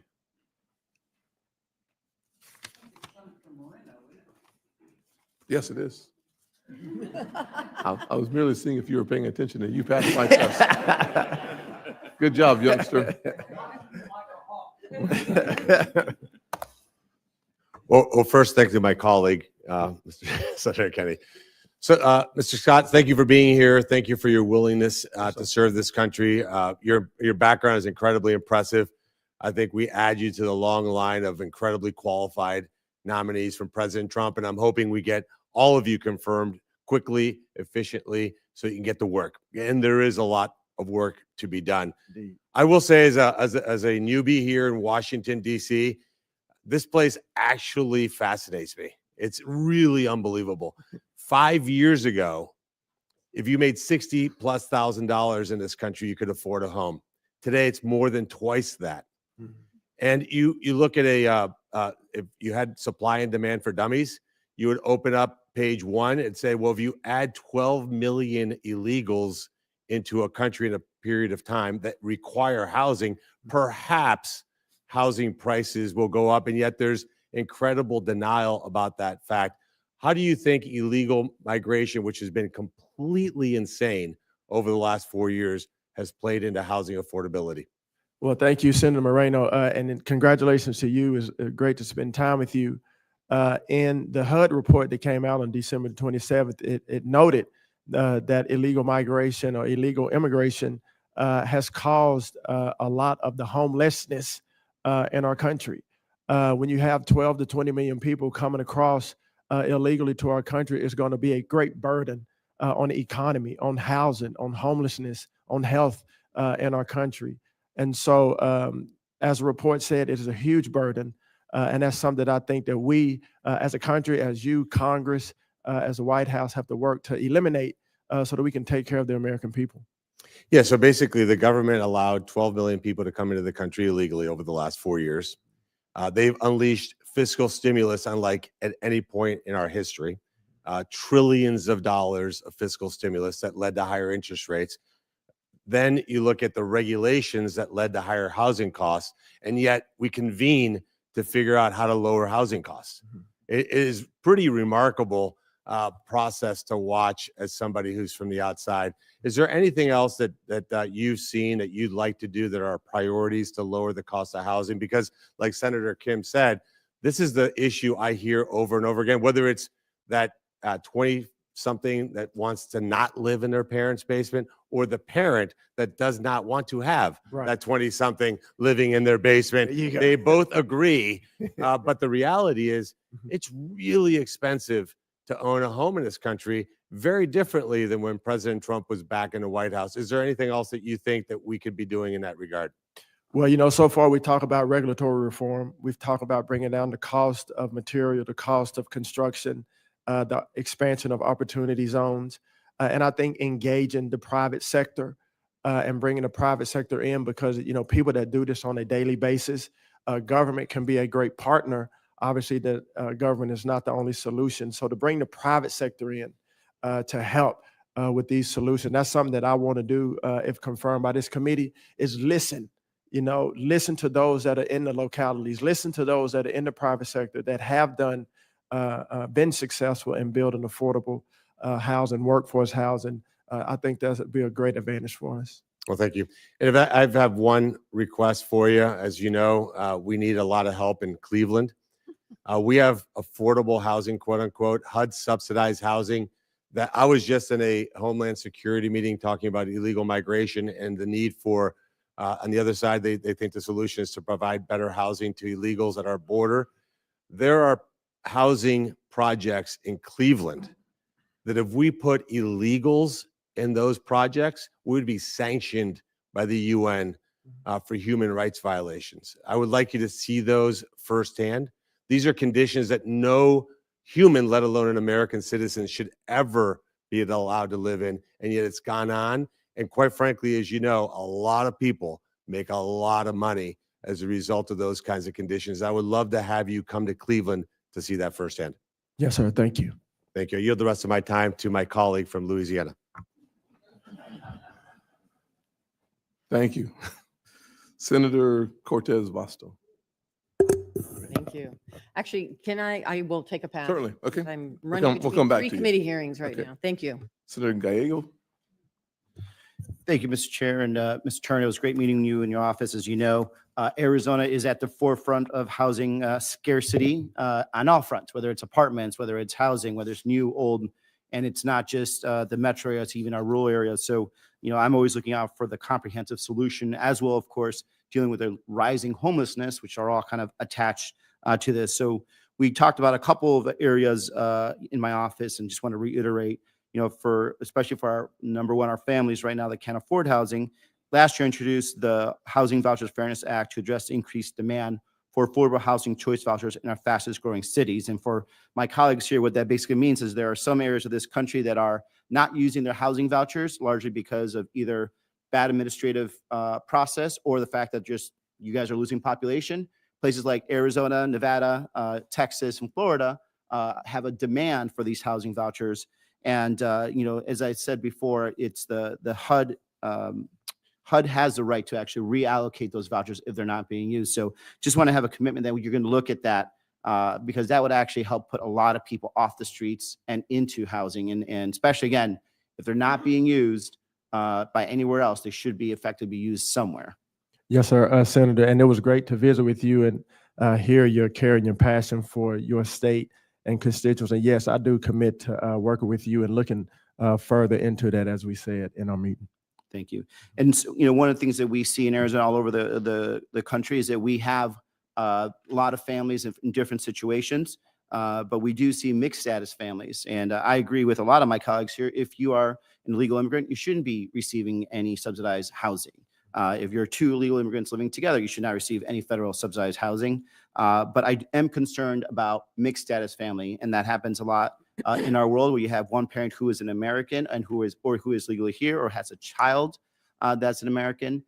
In the past, under HUD Secretary Carson, there's been some rulemaking that would have potentially put those types of families on the streets. And when we already have a housing shortage that we're hearing, and the other thing to remember in terms of these mixed status families, a lot of times that parent, the secondary parent, may actually at one point become a legal citizen.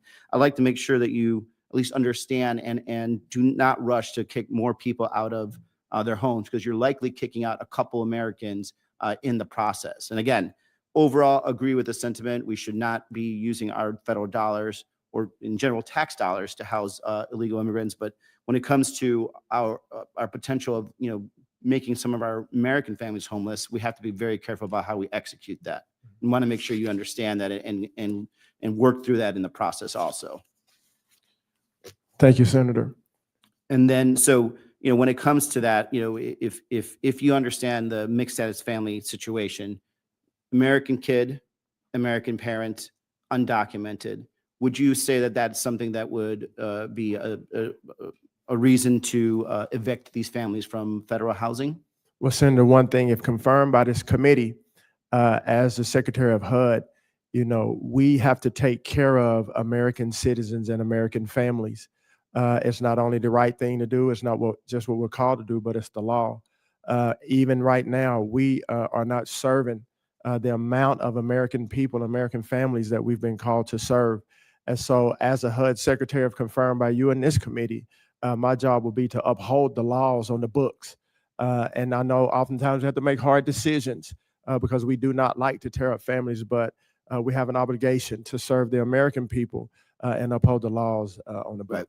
And recognize that these are American people. They're just in a situation where they're married to someone who is undocumented. And so this is why I'm asking specifically to make sure that you understand that there is a nuance, and all we're going to do is create more Americans actually that are going to be homeless if we rush to just evictions. Other areas that definitely I would like to talk to about is in regards to the Native American housing block grants. The president and his previous administration had a lot of, had tried to demand some cuts to that, and he provides grants to tribes and tribally designated housing entities to support housing and community developments. And so Arizona's got 22 federally recognized tribes. It is a massive portion of our population, but they actually have a housing crisis. So whenever there is cuts that are made or proposed cuts that are made, it is going to significantly impact these communities, because a lot of these communities also don't have access to other private funds in order for them to build up their housing. So I really want to know, do you support the president's proposals to cut funding for HUD assisted housing for Native Americans going forward? In the past, we can't really do much going there. I have to look to that program and that proposal. Thank you for bringing that to my attention. As we talked about before, Native American tribes have the same difficulty in affordable housing because of the tribal trust and other factors. As we talked before, also opportunity zones are a great vehicle to build affordable housing, including on our tribes. And so I am committed to seeing how we can continue to build more affordable housing for our tribes and across the country. And I look forward to working with you on that particular issue. And as far as the proposal, I have to go and take a deeper dive into that. I yield back. Thank you. Senator Kennedy.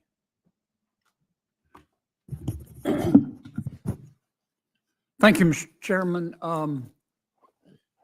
Mr. Turner, you have a very impressive resume and career, Thank you, sir. and I've enjoyed your testimony today. You will find that we in Washington, we never make the same mistake twice. We make it 3 or 4 times to make sure that we get it right. Now, I have been here 8 years. I have watched us on a bipartisan basis spend tens and tens and tens and tens and tens of billions of dollars on affordable housing.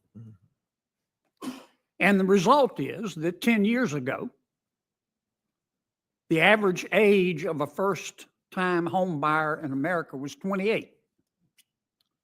Today, it's 38. We're going backwards here. A house that cost 4 years ago $304,000, a lot of money, costs $423,000 today. Washington thinks it can command the tides of the housing market, and we can't. Right. State and local government have a lot more influence than we do, much more. And I have watched us give state and local government billions, and they gladly take the money, and nothing changes. Because a lot of folks, their home is their biggest investment. And they don't want affordable housing nearby. And some of them don't want any new housing nearby because of the pressure it puts on infrastructure. If we're serious about increasing housing starts in America, and I doubt this will happen because I don't think we in Washington have the oranges to do it. But we would turn to every state and say, look, we expect you to increase housing starts every year by 3%. Could be 2, could be 4, 3%. How you do it is your business. If you don't do it, we're going to cut by 1.5% all of the federal aid that we give to you across the board. If you exceed the 3%, we'll give you an extra 1.5%. Canada's in the process of looking at this. Now you will see many in state and local governments have an epiphany. And they will get started looking at their zoning standards, looking at the set-asides and the setbacks, and have an honest conversation with their people. What do you think?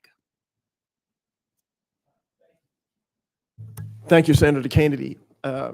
So appreciate our time together, and thank you for your thoughtfulness and your ingenuity and thought. You know, incentives do a lot. I know playing in the NFL, you always wanted to get incentives in your contract. So does a stick. Yes. Stick does a lot. Yeah, too. it does. You know, the incentives we had back in the day were a lot less than the incentives I see these players get now. But anyway, I think that returning that control back and encouraging innovativeness and encouraging that accountability back to the states, I think is a great idea. And I want to hear more about that with you. But I do believe that when we incentivize growth, we incentivize building, we incentivize, you know, certain aspects when it comes to affordability, you know, competition always brings out the best. And so I look forward to hearing more and working with you on that. This isn't a question. Let me just give you an observation. You undoubtedly know this. One One of the headwinds you're going to face now is the cost of insurance. I'm not talking just about flood. That's bad enough. I'm talking about fire and extended coverage.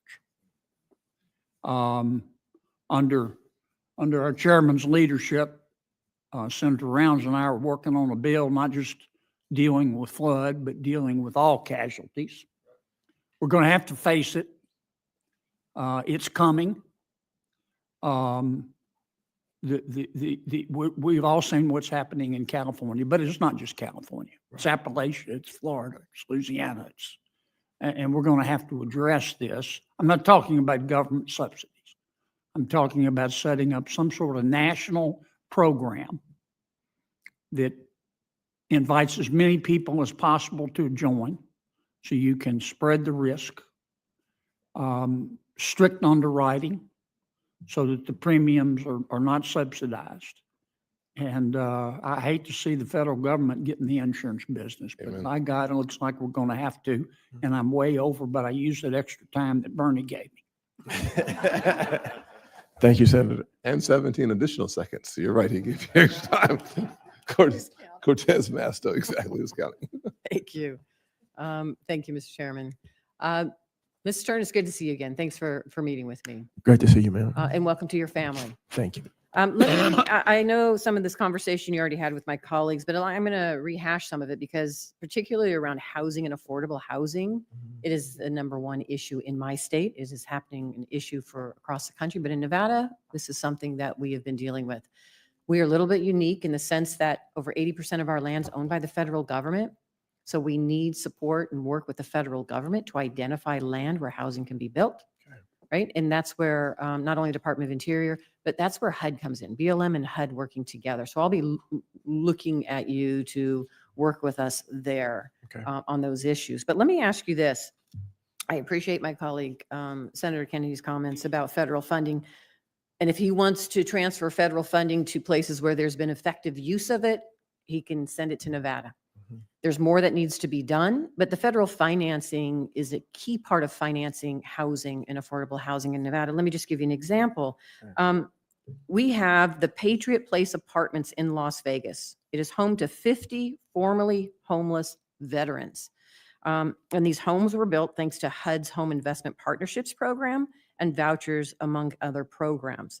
We have similar housing that's being built for our veterans, for our seniors, along with our working class, the men and women who are working a part of our key industries in Nevada. And so, unfortunately, for us, we've done all this great work. We need to continue it. But in the last Trump administration, Trump wanted to delay, cut, and eliminate HUD programs that build affordable housing. So my question to you is, would you support that position, even though we know the benefits it can provide for people in need? Thank you, Senator Cortez Masto. It was great to meet with you and visit with you about your beloved state of Nevada. As we said before with your other colleagues here, you know, my goal, as I said before, is to look at all of the programs within HUD and see what is successful and what's not successful. And also, I will commit to you to having those conversations, if I'm allowed, in due time with the president and his team, and also you and Congress, to say, hey, these programs are really working and they're bringing results as it pertains to building affordable housing. I think as a leader, that's my job, to have those conversations and to take inventory and see, hey, these programs are successful. They're meeting the needs of the mission of HUD. And so I will work with you, if you will. And look further into that program to see how we can help our veterans and the homelessness need and the housing affordability need in your state. Thank you. And do you have a position on just housing vouchers in general? You know, I've been learning a lot about housing vouchers. And one thing I do know is that we need to make it less cumbersome and more efficient in the process and make it easier for landowners and landlords to work with us. Instead of putting a lot of bureaucracy and red tape and burden on them. And I'm continuing to look at that to see how we can ease and streamline that program at HUD. I appreciate that. And you wouldn't know this, but under the previous Trump administration, they wanted to try to cut the number of vouchers. And so that doesn't benefit us. So I'm hopeful as you are looking at things and you're looking at efficient use of these dollars and vouchers, this is part of it, and you're going to be talking to the administration about it as well. Let me ask you this. This came up as well, I think, in our conversation about disaster relief. Starting in 2018, President Trump's Department of Housing and Urban Development withheld for 2 years congressionally approved disaster recovery and mitigation funds for Puerto Rico. And now he's suggesting doing the same thing for California. In 2021, the Inspector General found that HUD intentionally delayed sending Puerto Rico funds from the CDBG Disaster Recovery and Mitigation Programs Fund. And so my question to you is, if you are confirmed, will you promise not to stop or delay the disbursement of congressionally approved disaster recovery funds? Thank you, Senator. And we all know the devastation that's going on in California right now, and how it is devastating to families and communities. Also, Senator Tillis was talking about in North Carolina how CDBG DR funds have not gotten out of the door. And so what I do commit to is when we look at this fund, if confirmed by the committee, how do we get the resources out of the door to the families and communities that are in need so that they can rebuild, because that's very important. That would be a top priority for me when it comes to disaster recovery funds that have been appropriated by Congress. Thank you. Thank you, Mr. Chairman. Yes, you're welcome. Senator Lummis, are you prepared now, or do you want me to come back to you? I am, Mr. Chairman. Thank you. Yes, ma'am. Thank you. Congratulations to you and to the ranking member. Look forward to working with you these next couple of years. Thank you, Mr. Turner, for your willingness to serve this nation as HUD Secretary. I want to warmly welcome your family and appreciate the sacrifice you all make to serve our nation in this way. And I want to thank you for meeting with me in my office recently. My first question is about Indian country.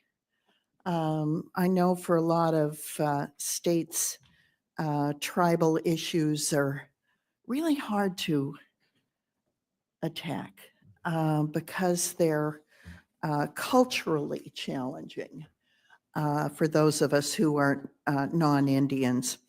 I'm of the opinion that native CDFIs are important to fixing the housing crisis in Indian country. They're a way for tribes to attract capital that leave tribal members in control. And in Indian country, it's very important that tribal members be in control. So last Congress, we had a hearing in the Housing Subcommittee that I was involved with Senator Smith on about CDFIs. And we heard from our witnesses that it's important that these institutions have flexibility in the products that can offer developers and home buyers. Things like balloon loans and interest-only loans, when offered to borrowers that understand the risks and can make monthly payments more affordable.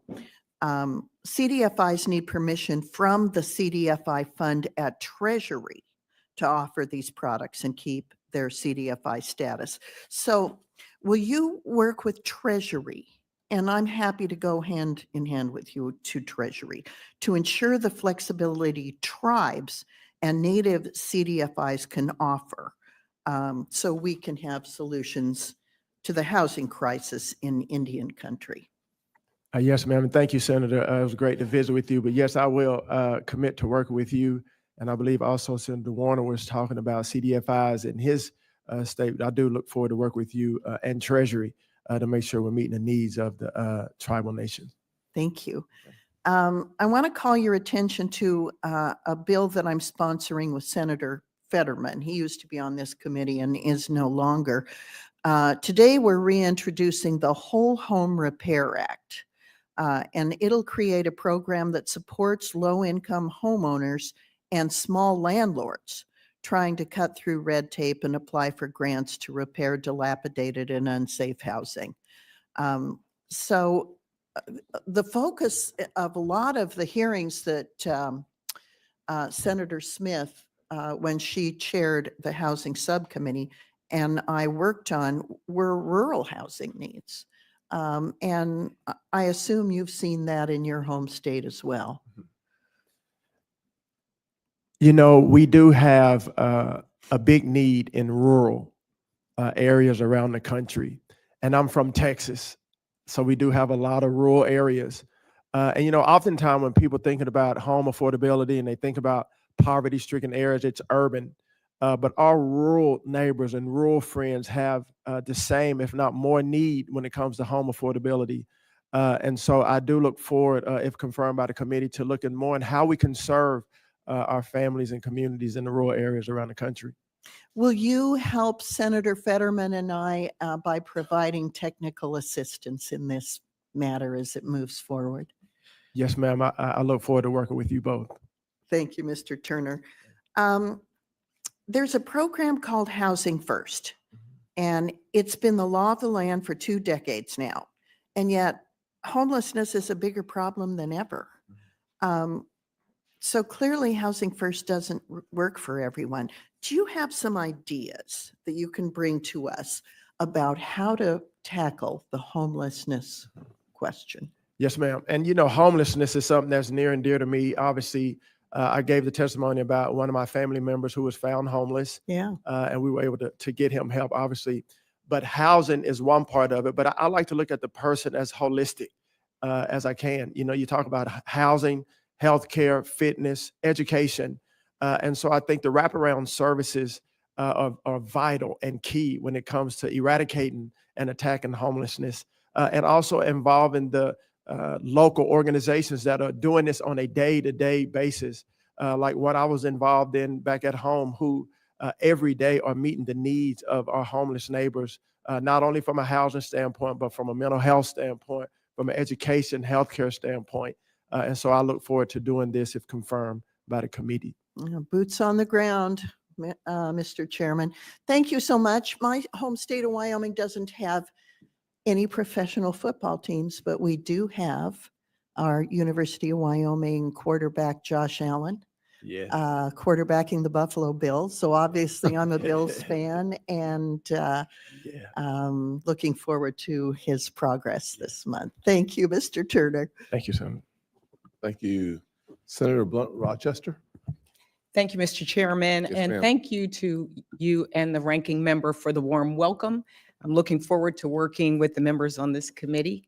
Mr. Turner, I appreciate the opportunity to meet with you earlier this week and look forward to getting more clarity on some of your positions and plans. Yes, ma'am. I want to start with housing supply, an issue that you've heard over and over again in this committee, because we hear it over and over again in our states, whether it is the rural areas like in Delaware, or in Delaware we have coastal areas, whether it is our nurses or our teachers or unhoused, neighbors who are trying to find housing, or just young people, as Senator Kim mentioned, who are trying to get their first home. This is a crisis that is touching all of us. And you have publicly indicated that you recognize the growing need for high quality, affordable housing in our country. The good news is, as you've heard, there's a lot of common ground here in terms of understanding that we have the challenge, bipartisan consensus, that reducing barriers at the local level will increase the supply of affordable housing, namely addressing zoning, land use issues, and cutting red tape. And this is something that I've worked on in the House, from my bipartisan Housing Supply and Affordability Act to my Housing Supply and Innovation Frameworks Act. And these policies have been endorsed by groups like across the spectrum, from Up for Growth to the National Low Income Housing Coalition. And in our meeting, you agreed that the federal government should share best practices in reducing barriers with localities. For the record, do you support legislation that would develop frameworks and best practices on zoning and land use policies to be used by local municipalities? Thank you, Senator. It was great to meet with you, and thank you for your thoughtfulness and your service to our country. I'm always, as a former legislator, I'm always open to looking at the best possible legislation to meet the needs that we have, not only in our states, but in our country. And so as that legislation comes out, I definitely commit to looking and exploring that with you and your team to see if it will best benefit the mission of HUD. Thank you. You also have told us that you believe that a happy, healthy, and productive citizenry all starts with housing, and I completely agree. You've said, but there are a number of critical programs that will make our citizens safe, healthy, and affordable, get affordable housing. But the Trump administration and the first administration made massive cuts to many of these. To start, will you commit to maintaining funding for the Housing Choice Voucher Program, which ensures millions of families have safe, healthy, and affordable housing? Thank you, Senator. So what I do, and I've said before to you and your colleagues, I do commit to looking at all the programs that we have at HUD and to So make that's sure. a yes.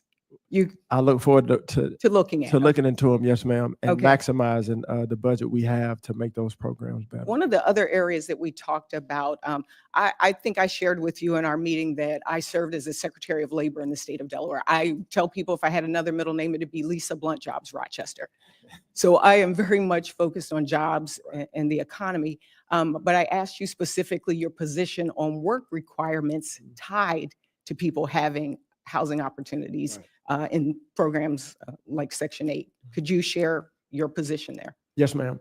I heard a great quote, and it says that, our social safety net programs. In the interest of time, can I just ask, do you support work requirements for a housing program? Yes, ma'am. I was getting to that. I only have a little bit of time. And so 1 minute.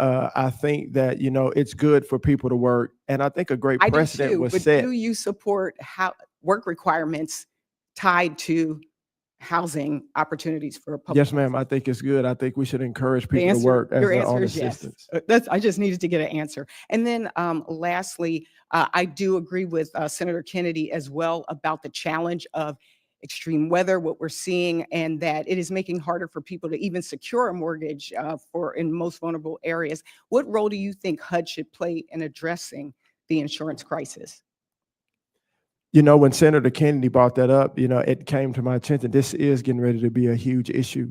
And I look forward to working with you and your team and the experts in the insurance, like our chairman, to see what we can do when these insurance crises come up, to learn as much as I can. I look forward to working with you on that and also further discussion on the work requirements piece, because the one thing we don't want to see is money shifted to that kicks people off and then it's used for other things. We want to make sure that those who are most vulnerable, because it just exacerbates the problem. We don't want to exacerbate the problem. And I will end with go Eagles. Ooh. You had to get that in. At least I thought our time was up. I thought so too, to be honest with you. I will concede that this at least is an NFC East conversation we're having here. That's wonderful. Senator McCormick. Thank you, Mr. Chairman. Mr. Turner, good to see you. Yes, sir. It's a pleasure to meet with you in my office. And I'm excited to welcome you to Pennsylvania to see firsthand the housing affordability problems we have there. Maybe you can come to Philadelphia and Pittsburgh on your way to Cleveland to see Senator Moreno. Especially in Philadelphia and Pittsburgh, we've been hit hard, and these metro areas rank near the bottom nationally in new housing unit construction. And as such, you can, not surprisingly, the rent's up significantly, home prices are up, and interest rates have more than doubled. So we've got a real problem here in our two biggest metropolitan areas. You and I talked about this when we sat down about how to make housing more affordable. And we both agreed, I think, that regulations at the federal, state, and local level have significantly increased the time it takes for builders to get the approvals they need to get new projects built. And so if confirmed, how do you imagine that you'll be able to help fix, change, evolve the regulatory agenda to break down some of these federal barriers in particular, and to make it easier to build houses and get more supply in those areas? Thank you, Senator McCormick. And it was great to meet with you. Again, I think that bringing in the localities, bringing in the private sector, listening, to what the burdens are, listening to, what the barriers are, and being a good partner and seeing how we can decrease regulation because on my mind and my heart in here today, we have a crisis in our country. And so whatever we must do together, from a federal standpoint, from a state standpoint, from a local standpoint, to reduce those barriers, I'm willing to listen to and bring the best ideas to the table to build affordable housing for our country. Well, the crisis is across all of our population. It's particularly problematic with our veterans. Yes. As you and I discussed, I'm as a veteran with a Commonwealth, a state that has the 4th largest veterans population. It's just shameful that we have so many veterans that have both honorably served our country and they're homeless. So HUD's supportive housing program in partnership with the VA is a great initiative, but in essence, not enough veterans are getting the housing benefits they need or that they're even eligible for. So the question for you is, how can HUD improve its collaboration with the VA? And I just met with the nominee for the VA secretary yesterday to ensure that the 720,000 veterans we have in Pennsylvania have access to this program. That's a great question. And I too had a great conversation with the nominee coming into the VA. And we have committed to each other to working together to meet the need of our nation's veterans from HUD and from the VA. So if confirmed by the committee, and also if he's confirmed by the committee, we've committed to that being a top priority, that the two agencies work together to meet the needs of our veterans. As I said before, I have veterans in my family. And so this is something that's very important to me as well, that we take care of our patriots.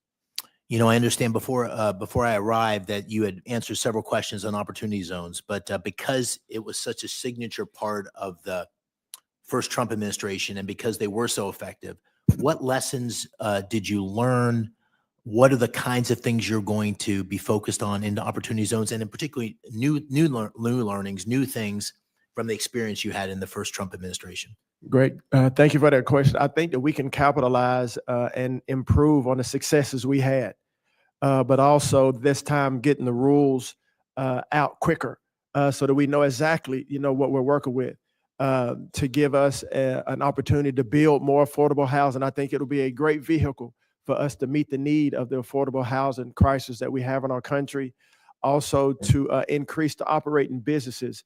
We saw last time in opportunity zones, when we created more operating businesses, more jobs were created, families were blessed, salaries went up. And so to create more and more of those, and also workforce training inside of opportunity zones, I think will be a key vital point of opportunity zones going forward. Thank you. Yes, sir. Thanks, Senator. And next will be Senator Also Brooks. First, I'd like to say thank you to Chair Scott and Ranking Member Warren for your leadership on this committee, for today's hearing, and for the privilege to serve on this committee. The Banking Committee has jurisdiction over many important issues for Marylanders, including housing, transit, and access to capital. I look forward to working with both of you and all of our colleagues on this committee to address the economic challenges facing our nation. To Mr. Turner, congratulations to you and to your family on your nomination. And thank you for your willingness to serve as our Secretary of Housing and Urban Development. I know the moment is short. I've been warned already. And so I would just request, if possible, a simple yes or no to some of the following questions. First of all, your role will be important as we seek to bring down prices and expand economic opportunity for every American. And I want to highlight two very important programs. We recognize that economic opportunity is directly tied to housing affordability for people of all income levels. First, two programs you've heard about already, the HUD programs, in particular, Community Development Block Grant, as well as the Home Investment Partnerships Program. In 2024, Maryland received $52 million through CDBG funding, as well as $18 million through the Home Investment Partnership Program in 2024. The Home Investment Partnership Program in particular is the department's flagship program and the only federal block grant that is dedicated exclusively to the production of affordable housing for low-income households. As you know, the housing shortage has been one of the most persistent contributors to inflation, And like the rest of the country, Maryland faces an affordability crisis and is short nearly 100,000 housing units. The previous Trump administration has repeatedly proposed cuts to HUD's budget. Will you oppose funding cuts to CDBG and home programs? Thank you, Senator. And I'm sorry that we didn't get an opportunity to meet, albeit, it was a scheduling conflict, but I'm happy to meet you today. What I will commit to is looking at these programs and to maximize the budget. As you know, Congress holds the purse strings to the budget.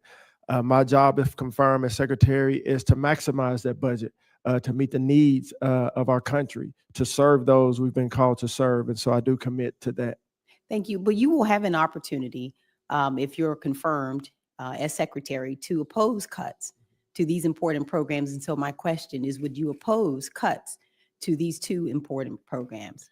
What I'll do is I will work with the president, I will work with Congress, and I will work with this team to make sure that the budget that we do have meets the needs of those that we are commissioned to serve. The affordable housing crisis affects Americans of all demographics in red states and blue states. And so will you commit to working with and consulting Congress on a bipartisan basis? Yes, I believe working with Congress is very important, and to be transparent with Congress is very important. So yes, I do commit with working with you all if confirmed by the committee. Thank you. Now, former Trump administration HUD Secretary Ben Carson, whom you've called a mentor, has called for placing political appointees rather than career experienced officials and many apolitical senior HUD leadership roles. Do you agree with this approach? What I do agree with that, as being a leader, you have to go look at your team holistically. And if confirmed by this committee, I do plan on looking at the team at HUD to see who and what we have and making sure that we have the best team in place to carry out the mission of HUD. I've been on a lot of teams in my life, and I've also been cut from teams, so I understand what that means. But at the end of the day, if I can, and I'm sorry because the hour is short, you don't want me, in other words, on your football team if I don't have experience on the basis of my political affiliation. So the question is just, would you prioritize political affiliation over experience? what I will do is get the best qualified people for the job. Okay. And finally, on a federal workforce question, Maryland is home to more than 135,000 federal workers who work hard every day. And the official Department of Government Efficiency, led by Elon Musk and Vivek Ramaswamy, has proposed laying off 75% of government workers. Do you support firing 75% of HUD employees? What I do support is encouraging people to do the job that they've been called to do. But also, I don't want to encourage people to do something I'm not willing to do. I will take the lead in that. And again, having the best people at the right time to do the job is my goal. Thank you. Thank you, ma'am. Yes, ma'am. Senator Ricketts. Thank you very much, Mr. Chairman, and congratulations on the new role. And Ranking Member Warren, thank you very much. I look forward to working with both of you on this important committee to address the issues with regard to our economic national security, the well-being of our economy, and the financial security of Americans. And looking forward to how we can work to cut the federal red tape around our federal housing programs and make them effective and efficient. And Mr. Turner, thank you very much for your past service to our country and your interest in continuing to serve our country here. And thank you to your family for being willing to sacrifice along with you as you do this. Yes, sir. As you're aware, we've talked about a lot. Affordable housing is just a critical national issue right now. And each state's particular housing needs are going to be different, right? It's going to be different between Nebraska and New York. And in my home state of Nebraska, a lot of our shortage has to do with available housing, not just affordable housing. So it's across the economic spectrum, and it's both urban and rural. And you've mentioned the rural part, and I appreciate that. Nebraskans have been hard at work to make sure that all Americans can achieve the American dream of owning that household. When I was governor, one of the things we did is we passed a bill, our Rural Workforce Housing Fund, which we set aside $7 million that then communities, nonprofits, developers could apply for grants to be able to use that. One of the most effective ways we saw this is that they would turn into low interest loans to be able to help the developers and the cities work together to be able to create either single family homes or multifamily dwellings. And then once that was accomplished, would pay the money back and that could be used for another project. And in fact, that was so successful, 3 years later, we added another $10 million to that program. And then we also then re-upped that, a similar type of program with our middle income housing fund that was more focused on urban areas. And then I also gave priority to opportunity zones. You've talked a lot about that. We put state funds and dedicated from our state affordable housing trust fund to be able to help expand opportunity zones. I think that's a great opportunity that you mentioned. And then I also signed into law expanded low-income housing tax credits to be able to incentivize private developers to build affordable housing. So all these are things that, again, we did in Nebraska to be able to try and address some of these issues. And I point those out because, again, every state's going to be different. What I'd like to have you address is, how do you plan on working with states and local governments to leverage what the federal programs are and federal resources? But how can you work with states like Nebraska, and how might that be different from other states to be able to develop, affordable housing? And how can you make sure that the states retain as much autonomy as possible to be able to address these needs while working with them? Thank you, Senator Ricketts. It was great visiting with you. I think that's simple. As the chairman mentioned before, going to the people, going to the states and listening to see, what has been successful in Nebraska, and taking those and say, if this has been successful, then being supportive of that and getting the government out of the way, getting the federal government out of the way, and allow you in your state and other states around the country to do those things that have brought them great success as it pertains to affordable housing. Yeah, I obviously wasn't here for a lot of the previous testimony, so I apologize if I'm repeating a question here, but you led President Trump's White House Opportunity and Revitalization Council. You worked to promote the opportunity zones. You've mentioned it a couple times here. Is this a policy you want to carry forward with you as HUD Secretary if you're confirmed?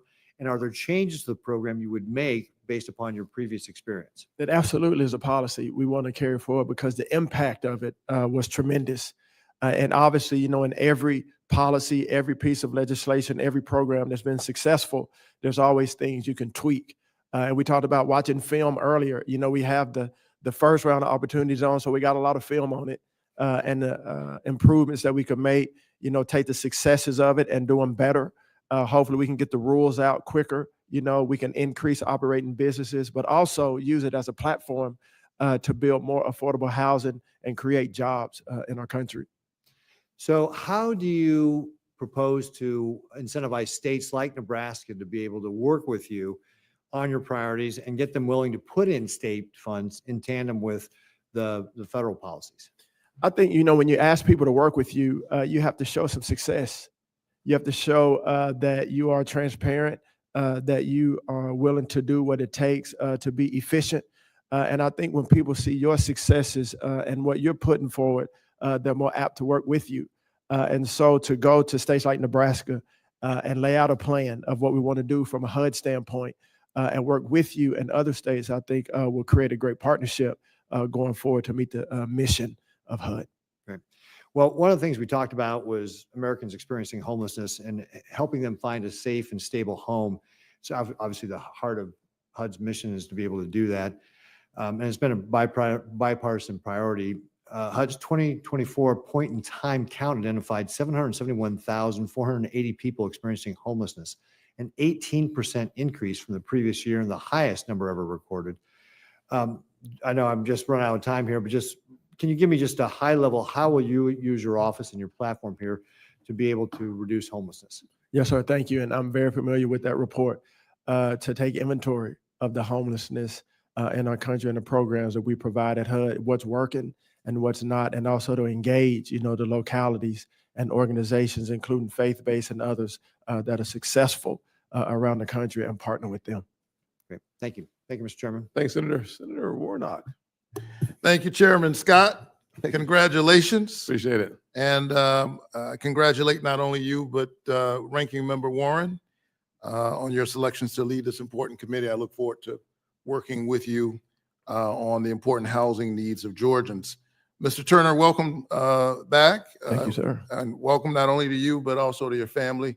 I enjoyed our conversation earlier this week. I often tell people that I am a product of good public policy. I think about that often. I've worked hard, but I wouldn't be sitting where I'm sitting without some help, some ladders. Good public policy. I grew up in public housing, and I understand the security and dignity that housing provides children and families. Mr. Turner, do you believe home ownership provides dignity, security, and access to generational wealth? I do. Thank you so much. I agree. And unfortunately, during the first Trump administration, President-elect Trump repeatedly proposed to slash HUD's budget, including cuts and the full elimination of key HUD programs that help people afford rent and realize the dream of home ownership, which you and I agree is so important. If enacted, these cuts would have raised housing costs for millions of American families. Last time, Congress stepped in year after year to save many of these programs. This time, I'm not so sure that we'll be able to do it. Mr. Turner, if confirmed, will you commit to being a voice in the administration against severe cuts to HUD's budget at a challenging time, including programs that help people afford rent and home ownership? Thank you, Senator. What I do commit to, you and your colleagues in Congress, you hold the purse strings. Obviously, the president presents his budget, appropriations. They present the budget and you all vote on it and the president signs it into law. My job and my goal, if confirmed by the committee, obviously is to maximize that budget, to meet the needs of the American people and to carry forth the programs at HUD.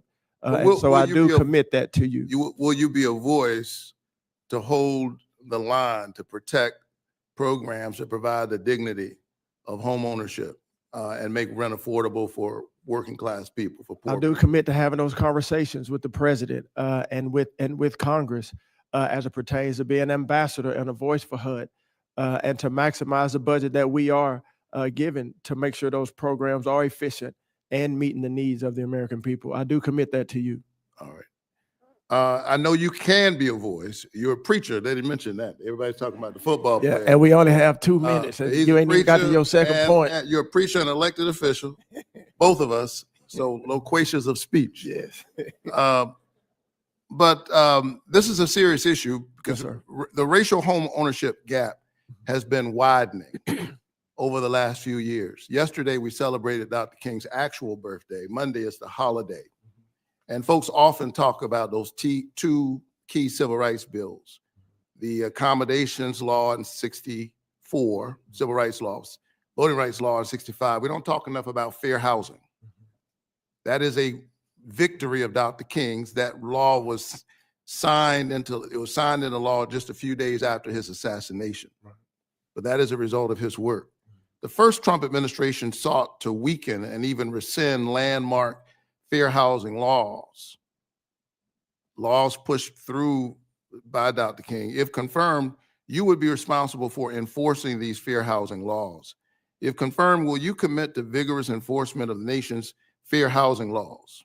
Yes or no? Yes. And would you be a strong voice in the administration in favor of protecting existing fair housing laws from efforts to weaken them or to roll them back? I do commit to upholding the fair housing laws. Yes, sir. So one of the overlooked drivers of racial wealth inequity within our housing system is the very well documented pattern of lenders and the appraisal market persistently assessing the value of Black and brown homes lower than white homeowners. You and I discussed this a little bit the other day in my office. And my staff sent you some background information and data on appraisal bias. This is real money, hurting real people. In part at my urging, the Biden administration took steps to crack down on appraisal bias with HUD leading an interagency effort. If confirmed, will you commit to continue to use HUD's tools and authorities to crack down on appraisal bias, including by continuing to provide consumers with data to push back on suspected bias? Thank you, Senator. Thank you for the information that you sent. I have begun to read, and I look forward to exploring that more with you. And as I said before, I do commit to upholding the law as it is on the book against all illegal discrimination. including appraisal bias. We will continue to look into that, and I look forward to working with you on that and become more well-studied. Thank you. Thank you very much. And I hope you will continue HUD's important work on this matter, even as we go into this weekend of celebrating Dr. King's birthday. Thank you, sir. Thank you, Senator Warnock. Well, that concludes the question and answer portion of today's hearing. Prior to adjourning, I have some final housekeeping announcements. Okay. Before I do that, though, thank you for being with us today, Mr. Turner. Yes, sir. For senators, we allow on questions for the record, you must submit them by noon tomorrow, January 17th. Let me repeat that. That's 12 p.m. tomorrow. And for our witness, please respond by Sunday, January the 19th at 5 p.m. to the written questions you receive in order to facilitate this committee promptly processing this nomination. Your ability to adhere to that is really important. Yes, sir. Thank you. With that, this hearing is adjourned.